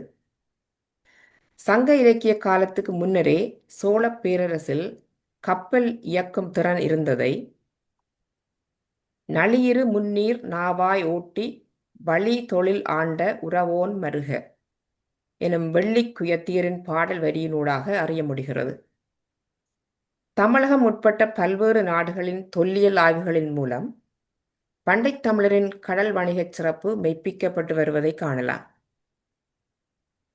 தமிழ் இலக்கிய வரலாற்றில் கிடைக்கப்பெற்ற ஆரம்ப இலக்கியங்களாக கருதப்படும் 8 தொகையும் 10 பாட்டும் அக்கால தமிழர்களின் பண்பாட்டு விழுமியங்களை எடுத்துக்காட்டும் காலக்கண்ணாடி எனலாம். இப்பண்பாட்டு விழுமியங்களில் ஒன்றான தமிழரின் வணிகமும் பொருளாதார செழுமையும் சங்க இலக்கியங்களில் தெளிவாக காட்டப்பட்டுள்ளது. பட்டினப்பாளையம் மற்றைய தமிழ் இலக்கண இலக்கியங்களிலும் சிறப்பிக்கப்பட்டுள்ள தமிழரின் வணிக வளத்தையும் பண்டகசாலை சிறப்பையும் பற்றிய ஒரு தேடலே இன்றைய தலைப்பு. பழம்பெரும் இலக்கணமான தொல்காப்பியத்தில் உழவுத் தொழிலுக்கு அடுத்தபடியாக வணிகம் சிறப்பிக்கப்பட்டுள்ளதை காணலாம். வைசிகன் பெருமே வாணிக வாழ்க்கை என்பது வாணிபத்தின் லட்சியமானது வைசிகம், அதாவது பொருள் வரவு அல்லது நன்மை அடைவதையே சுட்டுகின்றது. முன்னீர் வழக்கம் மகடு உவோடு இல்லை எனும் தொல்காப்பிய வரியிலிருந்து முன்னீர் வழக்கம் என்பது பண்டைத் தமிழர்கள் கடல் வழியாக மேற்கொண்ட வணிக வாழ்க்கை, கப்பல் இயக்கம் மற்றும் துறைமுக சாமர்த்தியத்தின் அடையாளமாகும். பண்டகசாலை என்பது வாணிபத்தின் பொருட்டு ஏற்றுமதி செய்ய வேண்டிய பொருள்களையும் இறக்குமதி செய்யப்பட்ட பொருள்களையும் வைக்கும் இடம். பண்டகம் உள்ள இடம் பண்டகசாலை அல்லது பண்டசாலை என்றும் பழைய இலக்கியங்கள் காட்டுகின்றன. சிறந்த காவலையுடைய பண்டகசாலை பற்றி பட்டினப்பாலை குறிப்பிடுகின்றது. மேலை நாடுகளிலிருந்து பல பண்டங்கள் கப்பல் வழியாக வந்து காவிரிப்பூம் பட்டணத்தில் இறக்குமதி செய்யப்பட்டன. பல பண்டங்கள் ஏற்றுமதி செய்யப்பட்டன. பண்டகசாலையில் குவிந்து கிடக்கும் மூட்டைகள் மேல் சோழ மன்னனுடைய புலி முத்திரை இடம்பெற்ற பண்டங்கள்தான் வெளியேற முடியும் எனும் வழக்கம் நிலவியதை சான்றுகள் காட்டுகின்றன. சங்க இலக்கிய சான்றுகளாக பட்டினப்பாலை சங்ககால இலக்கியமான 10 பாட்டு தனித்தனி புலவர்களால் பாடப்பட்டு ஒவ்வொரு இலக்கியமும் வெவ்வேறு அரசர்களை பாட்டுடை தலைவனாக கொண்டு இயற்றப்பட்டுள்ளது. இவ்வகையில் பட்டினப்பாலை கரிகால் பெருவளத்தானை பாட்டுடை தலைவனாக கொண்டு கடியலூர் உருத்திரங்கண்ணனாரால் பாடப்பட்டது. சோழ நாட்டின் வளத்தையும் பூம்புகாரின் சிறப்பையும் பாலைத்திணை ஒழுக்கத்தையும் கொண்டு அமைந்தது. முட்டாச் சிறப்பின் பட்டினம் என போற்றப்படும் காவிரிப்பூம் பட்டணத்தில் சிறப்பு பெற்றிருந்த கடல் வணிகம், பண்டசாலை, துறைமுகச் சிறப்பு, சுங்கங்கொள்ளும் முறை, கடைத்தெருக்கள், வணிகரின் நேர்மை இவற்றுடன் இன்னும் பல செய்திகளை விளக்கி கூறுகிறது பட்டினப்பாலை. சோழர் அரசாட்சியின் அதிகார சின்னமான புலிச் சின்னம் பற்றி பல செய்யுள்கள் பட்டினப்பாலையில் காணக்கூடியதாக உள்ளது. அருங்கடி பெருங்காப்பின் வலியுடை வல்லங்கினோன் புலி பொறித்துப் புறம்போக்கி மதி நிறைந்த மலிபண்டம் என்ற வரிகள் அக்காலத்தில் வணிகத்தின் பொருட்டு ஏற்றுமதிக்காகவும் இறக்குமதிக்காகவும் வந்த பொருள்களின் மீது புலிச்சின்னம் பொறிக்கப்பட்டது என்பதும், புலிச்சின்னம் பொறிக்கப்பட்ட பண்டங்கள் மட்டுமே பண்டகசாலையிலிருந்து வெளியேற அனுமதிக்கப்படும் என்பதும் புலனாகின்றது. அன்று வணிகம் சிறப்பாக நடைபெற்றது என்பதற்கு பண்டகசாலை எவ்வாறு தோற்றமளித்தது என்று பார்க்கும்போது, வான் முகந்த நீர் மலை பொழியவும், மலை பொழிந்த நீர் கடற்பரப்பவும், மாறி பெய்யும் பருவம் போல நீரில் நின்று நிலத்தேற்றவும், நிலத்தில் நின்று நீர் பரப்பவும், அளந்தறியா பலபண்டம் வரம்பறியாமை வந்தேண்டி. அதாவது காவிரிப்பூ பட்டண துறைமுகத்தில் ஏற்றுமதி இறக்குமதியானது கடலிலிருந்து மேகம் முகந்து சென்ற நீர் மலையில் பொழிவது போலவும், நீரிலிருந்து பொருட்கள் நிலத்தில் ஏற்றப்பட்டன. மலையில் பொழிந்த நீர் கடலுக்கு வந்து பரவது போல நிலத்தில் இருந்த பொருள்கள் நீரில் உள்ள நாவாயில் வைக்கப்பட்டன. அந்த பண்டங்கள் அளந்தறிய முடியாதபடி பற்பலவாக குவிந்து கொண்டிருந்தன. இவ்வாறு பரபரப்பாக இருந்த தன்மையை பட்டினப்பால வரிகள் சான்று பகர்கின்றன. பண்டங்கள் இவ்வாறு பண்டகசாலையில் குவிகின்றன என்பதை மலையாடு சிமைய மால்வரை கவாஅன் வரையாடு வருடைத் தோற்றம் போல கூறுகீர் யமலிக் கொடுந்தாளேற்ற. மலை மேகங்கள் விளையாடும் மலை உச்சியிலும் மலையிடைப் பிரிவுகளிலும் வருடை என்னும் வரையாறு ஏறி விளையாடுவது போல வேட்டையாடும் ஆண் நாய்களும் முட்டி தாக்கும் செம்மறிக் கடாக்களும் முற்றங்களில் அடுக்கியுள்ள மூட்டைகளின் மேல் ஏறி துள்ளி விளையாடி கொண்டிருந்தன என காட்சிப்படுத்துகிறார்.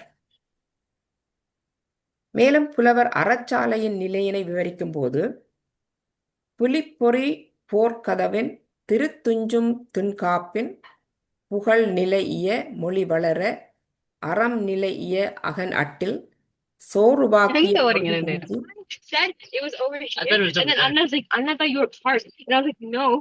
And then he went there. Hello hello, தயவு செய்து உங்களோட மைக் அதுல குறுக்க வச்சுக்கோங்க. உங்களோட மைக்கை ஆஃப் பண்ணுங்க. That's my friend's dad. Hello, okay, பேசுங்க பிள்ளை.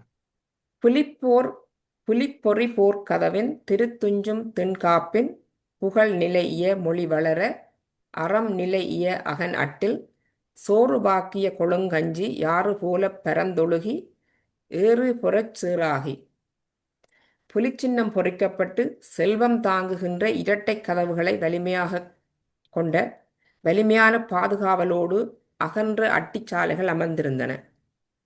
இவ்வுணவுச் சாலைகளில் சோற்றினை சமைத்து வடித்த கஞ்சியானது ஆறு போல பரந்து காவிரிம்பூ பட்டண தெருக்களில் ஓட, அங்கே காளைகள் ஒன்றோடொன்று சண்டையிட சோற்று கஞ்சி சேறானது. அச்சேற்றின் மீது தேர்கள் ஓட சேறு புழுதியாகி எங்கும் பரவியது. அப்புழுதி படிந்ததால் பல்வேறு வண்ணங்களால் வேலைப்பாடுடைய ஓவியம் தீட்டப்பட்டு வெண்ணிறமாக இருந்த அரண்மனை புழுதியினை தன்மேல் வாரி இறைத்து கொண்ட யானையைப் போல மாசுபடிந்து காட்சியளித்ததாம் என்று பண்டகசாலை செழுமையை படம் பிடித்து காட்டுகிறது இப்பாடல். அக்கால வணிகர்களின் நடுவு நிலைமையை நெடுநுகத்து பகல் போல நடுவு நின்று நஞ்செஞ்சினோர். வணிகர்கள் நீண்ட நுகத்தடியில் தைத்திருக்கும் நடு ஆணி போல் நடுநிலைமையோடு வாழும் நல் நெஞ்சத்தை உடையவர்கள். பழிக்கு அஞ்சி உண்மையை பேசுவார்கள் என்கிறார் பாடலாசிரியர். ஈழத்து உணவும் காளகத்து ஆக்கமும் எனும் அடியில் ஈழத்தில் விளைந்த உணவு வகைகளும் பர்மாவில் இருந்து வந்த பல வகையான செல்வங்களும் இறக்குமதி செய்யப்பட்டன என்று கூறப்படுகிறது. கடல் வணிகம் செய்த தமிழர்கள் பல நாடுகளுக்கும் சென்று பல வகை மக்கள் கூட்டத்தினரோடும் பழகி வாணிகம் செய்தனர் என்பதை பல் ஆயமுடு பதி பழகி வேறு வேறு உணர்ந்த முதுவாயொக்கல் எனும் பாடல் வரிகளினூடாக காணக்கூடியதாக உள்ளது. பெரும்பானாற்று படையில் உள்குடை பெருவழி காவலை காக்கும். அதாவது வெளியில் இருந்து நகருக்குள் வரும் பொருள்களுக்கு வரி வழங்கும் வழக்கம் இருந்துள்ளதை காட்டுகிறது. உல்கு அல்லது சுங்கம் அல்லது வரி என்பது வரி என கொள்ளப்படும். யவனர் தந்த விலைமான் நல்கலம் பொன்னொடு வந்து கரையொடு பெயரும் எனும் அகநானூற்று வரிகளின் மூலம் யவனர்கள் பொன்னை சுமந்து வந்து அதற்கு ஈடாக மிளகைப் பெற்றனர் என அறிய முடிகிறது. இதற்கு எகிப்திய தொல்லியல் ஆய்வு சாட்சியாகின்றது. 2ஆம் ராமசஸ் அரசரின் மம்மியின் மூக்குத்துவாரத்திலிருந்து மிளகு கண்டுபிடிக்கப்பட்டதாக இன்றைய ஆராய்ச்சிகள் தெரிவிக்கின்றன. உலகத்து தொழில்களில் மேலாகச் சொல்லும் உளவு வணிகம் என்கிற 2 தொழில்களும் பண்டை நாளில் சிறப்புற்றிருந்தன என்பதை மதுரை காஞ்சி 2வகையான் இசை சான்ற சிறுகுடி பெருந்தொழுவர் என்கின்றது. சங்க காலத்தில் நடைபெற்ற பண்டமாற்று முறை வணிகத்திற்கு பாலொடு வந்து கூலொடு பெயரும் ஆடுடை இடைமகள் என்ற குறுந்தொகையும், உப்பை சாகாட்டு உமணர் காட்டகளி முரிகுன்றத்து அற்றே என்ற புறநானூறும் பறைசாற்றி நிற்கின்றன. மணிமேகலையில் கடல் வணிகம் பேசப்படுகின்றது. கோவலனின் முன்னோர்களில் ஒருவர் வணிகத்தின் பொருட்டு கப்பலில் சென்றபோது கப்பல் உடைந்து அவர் கடலில் மூழ்கி இறந்து படாமல் மணிமேகலா தெய்வம் அவரை காப்பாற்றியது என்றும் அதன் நினைவே மணிமேகலை பெயருக்கு காரணமாகும் என்கிறது வரலாறு.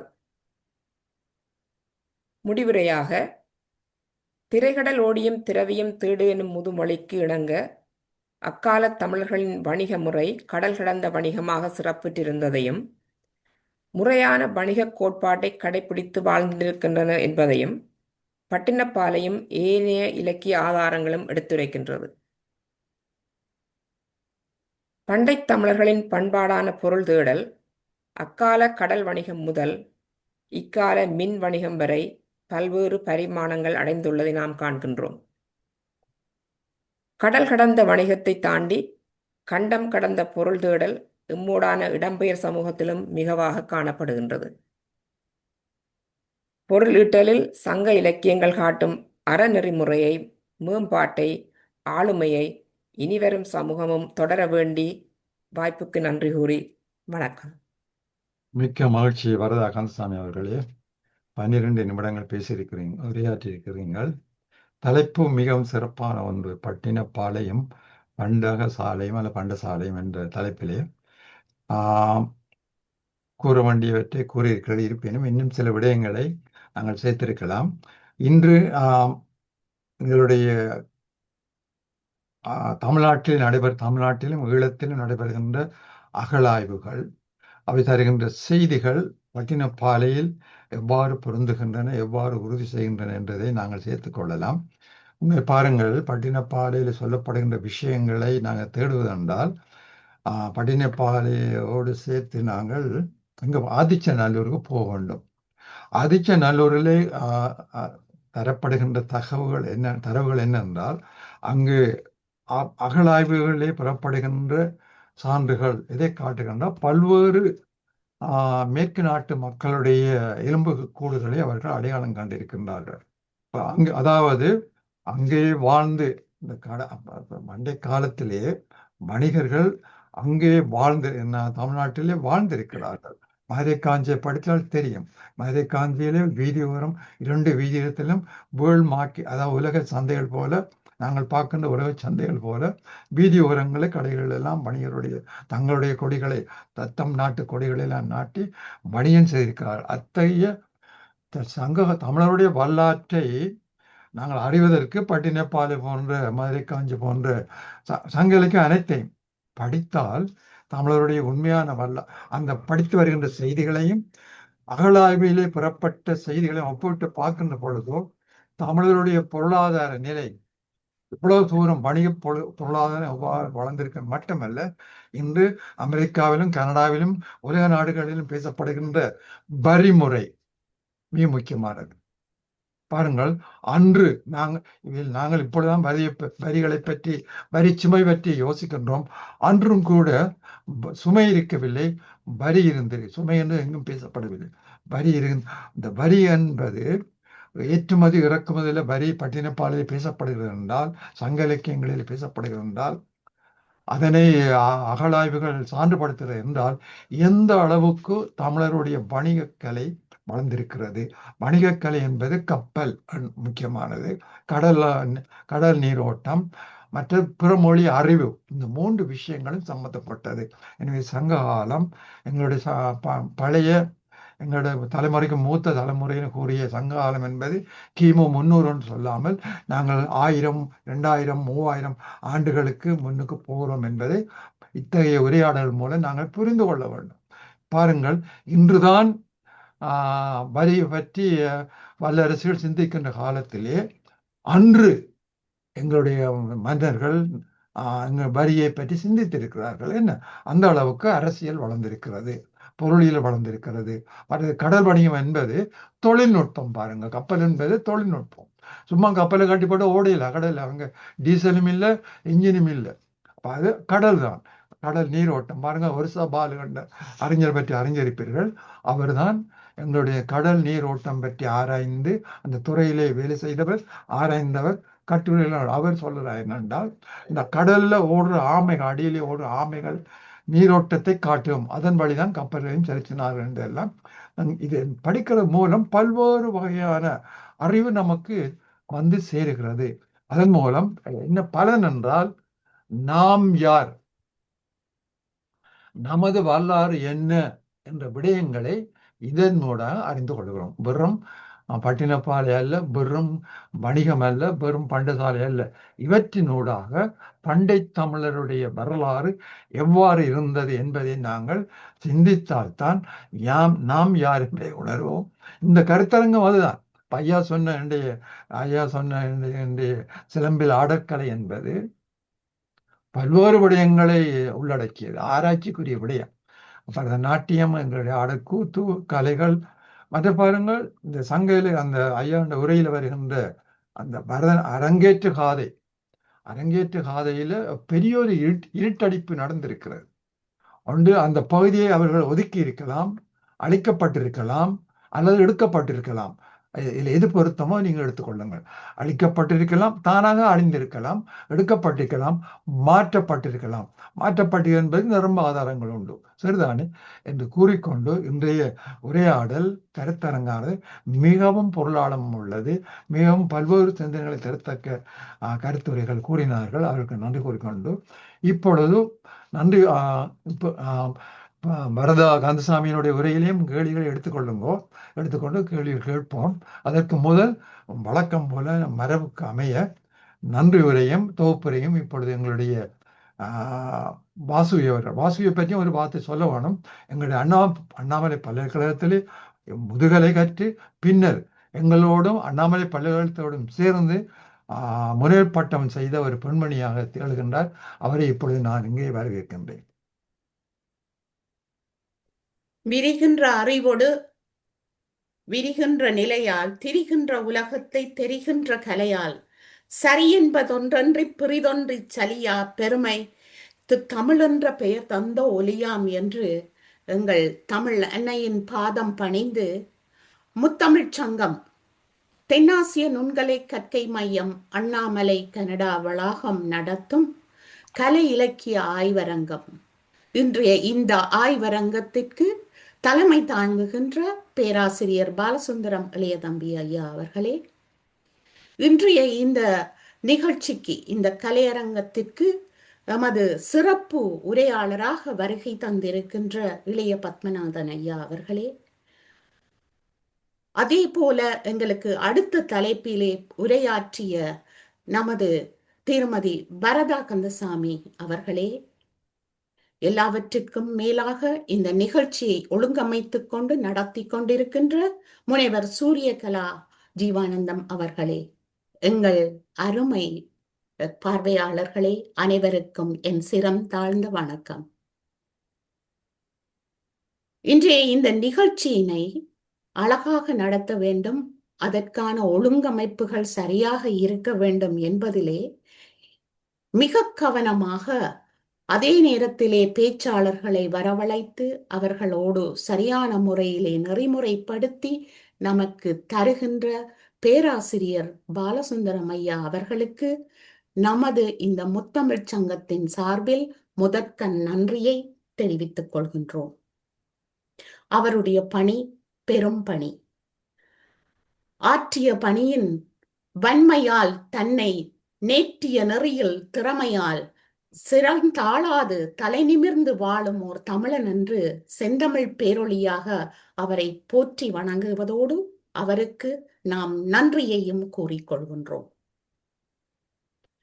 அதே போல இன்றைய இந்த உரையிலே முக்கியமாக நமக்கு சிலம்பில் ஆடற்கலை என்கின்ற தலைப்பில் இளைய பத்மநாதன் ஐயா அவர்கள் மிக அழகாக தன்னுடைய ஆளுமை, ஆற்றல், அதே நேரத்திலே ஆய்வு தேடல் வழியாக மிகச் சிறந்த முறையிலே சிலப்பதிகாரத்தில் நுண்ணியமான அந்த ஆடற்கலை வார்த்தைகளையும் அந்த பாடல் வரிகளுக்குள்ளே ஒளிந்திருக்கின்ற பல விடயங்களையும் பொக்கிஷமாக நமக்கு எடுத்து தந்தார்.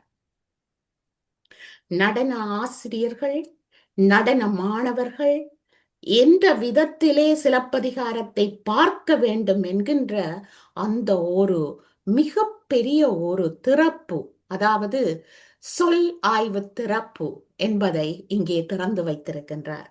அந்த வகையில் முதற்கண் அவருக்கு நன்றியை முத்தமிழ்ச் சங்கத்தின் சார்பில் நாங்கள் தெரிவித்துக் கொள்கின்றோம்.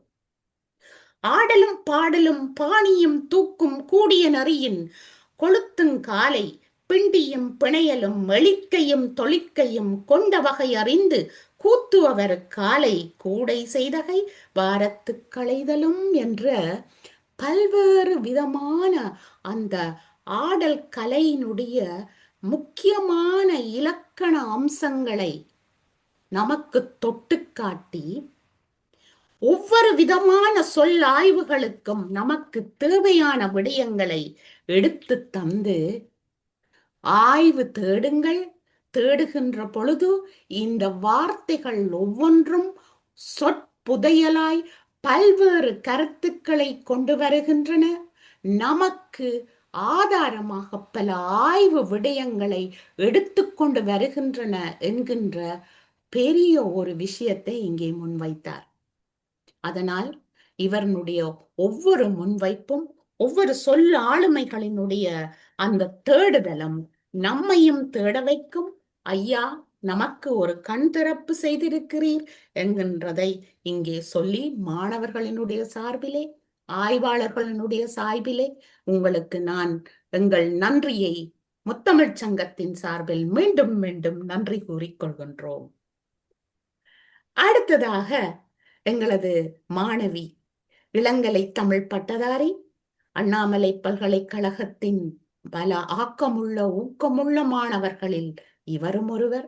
மருத்துவராக இருந்த பொழுதிலும் மருத்துவத்தை தனிய செய்யாமல் தேடலிலே எங்கள் விரிகின்ற அறிவால் தெரிய வேண்டியவை பல, தமிழில் தேட வேண்டியவை பல என்று தமிழை கற்றுக்கொண்டு இன்று எங்களுக்கு பட்டணப்பாளையம் பண்டகசாலையும் என்று அழகாக நமக்கு ஒரு பெரிய வணிக கலாச்சாரம், நமது பண்டை தமிழர்களின் தமிழர் வரலாற்றிலே வணிக கலாச்சாரம் சிறப்பு பெற்றிருந்த விடயங்களை எல்லாம் உள்ளடக்கிய இந்த பட்டினப்பாலை பற்றி அழகாக அதே நேரத்திலே தெளிவாக நமக்கு எடுத்து கூறியிருந்தார். அவருடைய அந்த ஆக்கத்திலே பூம்புகாரில் வாழ்ந்த வணிகர்கள் அவர்கள் எப்படிப்பட்ட ஒரு வணிக நெறிமுறைக்கு கீழே பரந்து விரிந்து வாழ்ந்திருக்கிறார்கள் என்பதை எடுத்துக்காட்டி சுட்டிக்காட்டி திறம்பட தந்திருக்கிறார் என்றே கூறலாம். அந்த வகையிலே நாம் இந்த காவிரி பூம்பட்டினத்தினுடைய பெருமையையும் அதன் வணிகச் சிறப்புகளையும், வணிகச் சிறப்புகளிலேயே இந்த பண்டகசாலை என்கின்ற அந்த சேர்த்து வைத்தல், அதே நேரத்திலே சேர்த்து வைத்த அந்த வணிகம் செய்கின்ற ஏற்றுமதி இறக்குமதி அம்சங்களிலே இருந்த நுணுக்கங்கள் அத்தனையும் இங்கே பரவி கிடக்கின்றன. அந்த பாடலை நீங்கள் அழகாக படியுங்கள், பட்டணப்பாலையில் புகுந்து இன்னும் தேடுங்கள் என்கின்ற ஒரு முனைப்பான ஒரு ஆய்வையும் நீங்கள் தூண்டியிருக்கிறீர்கள். உங்களுக்கு எங்களது நன்றியை முத்தமிழ்ச் சங்கத்தின் சார்பில் தெரிவித்துக் கொள்கின்றோம். மேலும் மேலும் மாணவ செல்வங்கள் வர வேண்டும், அவர்கள் தர வேண்டும் சுவையாய் என்று கேட்டுக்கொள்கின்றோம்.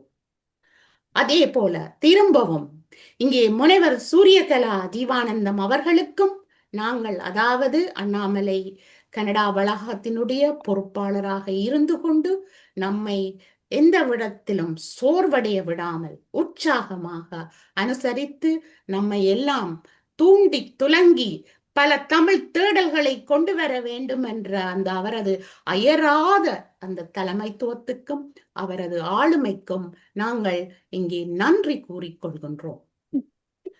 அதே போல இந்த முத்தமிழ்ச் சங்கம் தொடர்ந்து நடைபெற வேண்டும், அதிலே எந்தவித தொய்வும் வரக்கூடாது என்பதிலே பின்னணியிலே இருந்து கொண்டு செயற்படுகின்ற இருவர் இருக்கிறார்கள்.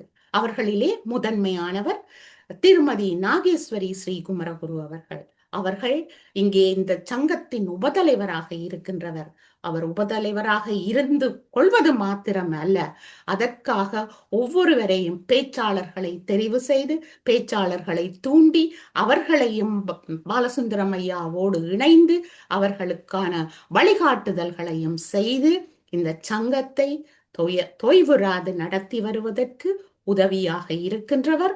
அவருக்கும் எங்கள் முத்தமிழ்ச் சங்கத்தின் சார்பில் சிறந்தாழ்ந்த நன்றியை தெரிவித்துக் கொள்கின்றோம். எல்லாவற்றுக்கும் மேலாக எங்களுக்கு இந்த அழகிய தொண்டு பிரசுரத்தை வடிவமைத்து உங்களுக்கு எல்லாம் நாங்கள் இந்த செய்தி மடலாக அனுப்பி உங்களை எல்லாம் வரவழைப்பதற்கும் இந்த விவரங்களை உங்களுக்கு தந்து இந்த முத்தமிழ்ச் சங்கத்தின் இயக்கத்தின் ஒரு பரவுதல் நடவடிக்கைக்கு ஏற்ற ஒரு ஆதாரமாக செய்து தருகின்ற திருமதி லாவண்யா தினேஷ்குமார் அவர்களுக்கும் இங்கே நான் நன்றியை முத்தமிழ்ச் சங்கத்தின் சார்பில் கூறிக்கொள்ள விரும்புகின்றேன். எது சார்ந்து எது நடந்தாலும் அயராது அலகாது நாம் எல்லோரும் தமிழுக்கு சேவை செய்வோம் என்பதே நமக்கு முக்கியம். தமிழர் என்றோர் இனமுண்டு, தனியே அவர்க்கொரு குணமுண்டு, அமிழ்தாம் அவருடைய வழியாகும், அன்பே அவருடைய தொழிலாகும் என்று கூறி எங்களது இந்த முத்தமிழ்ச் சங்கம், தென்னாசிய நுண்கலை கற்கை மையம், அண்ணாமலை கனடா நடாத்துகின்ற இந்த கலை இலக்கிய ஆய்வரங்கத்திற்கு இன்னும் ஒருவர் உயிர் ஆதாரமாக இருக்கிறார். அவர் எப்பொழுதும் மறைமுகமாகவே இருப்பவர்.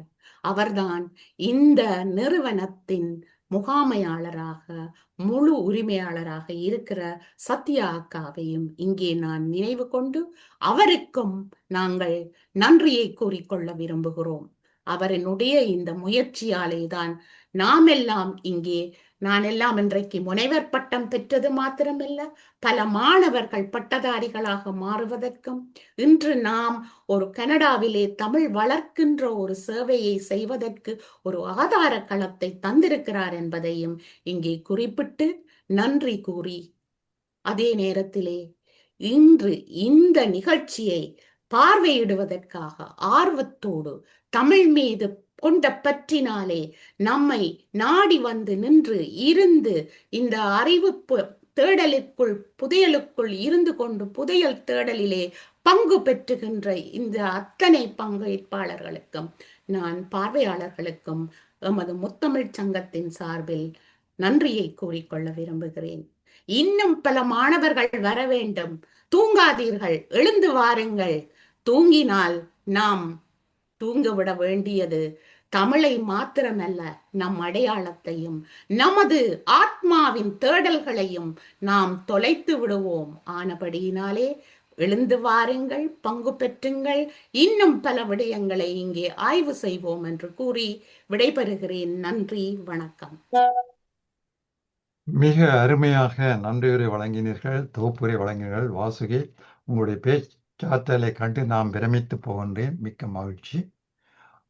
இப்பொழுது சிறப்பாக சொல்ல வேண்டும். நன்றியுரையிலே பேரெல்லாம் இடம் சொல்லி தமிழகத்திலிருந்து 2-3 பேராசிரியர்கள் வந்து வந்திருக்கிறார்கள். அவர்களையும் நான் வணங்கி அவர்களுக்கும் நன்றி கூறுகின்றேன். இப்பொழுது அவையோருடைய நேரம். முதலிலே நான் அழைப்பது சென்னை பல்கலைக்கழக தமிழ் பேராசிரியர் வந்திருக்கின்றார். ஐயா, உங்களுடைய உரையை கேட்க விரும்புகின்றேன். வாருங்கள்.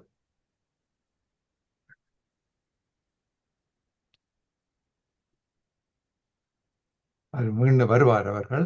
இங்கே அவையில் எங்களுடைய சென்னை பல்கலைக்கழகத்தின் முன்னாள் பேராசிரியர் அரசு அவருடைய மனைவி மங்கை அவர்களும் வந்திருந்தார். அவர் நினைக்கிறேன் அவர் கண்ணிலே சிறிது மருத்துவ சிகிச்சைக்கு உட்பட்டிருப்பதால் அவர் எங்கள் முன் வரவில்லை. அடுத்து நாங்கள் சபையில் உள்ளவர்களில் உங்களுடைய பேரை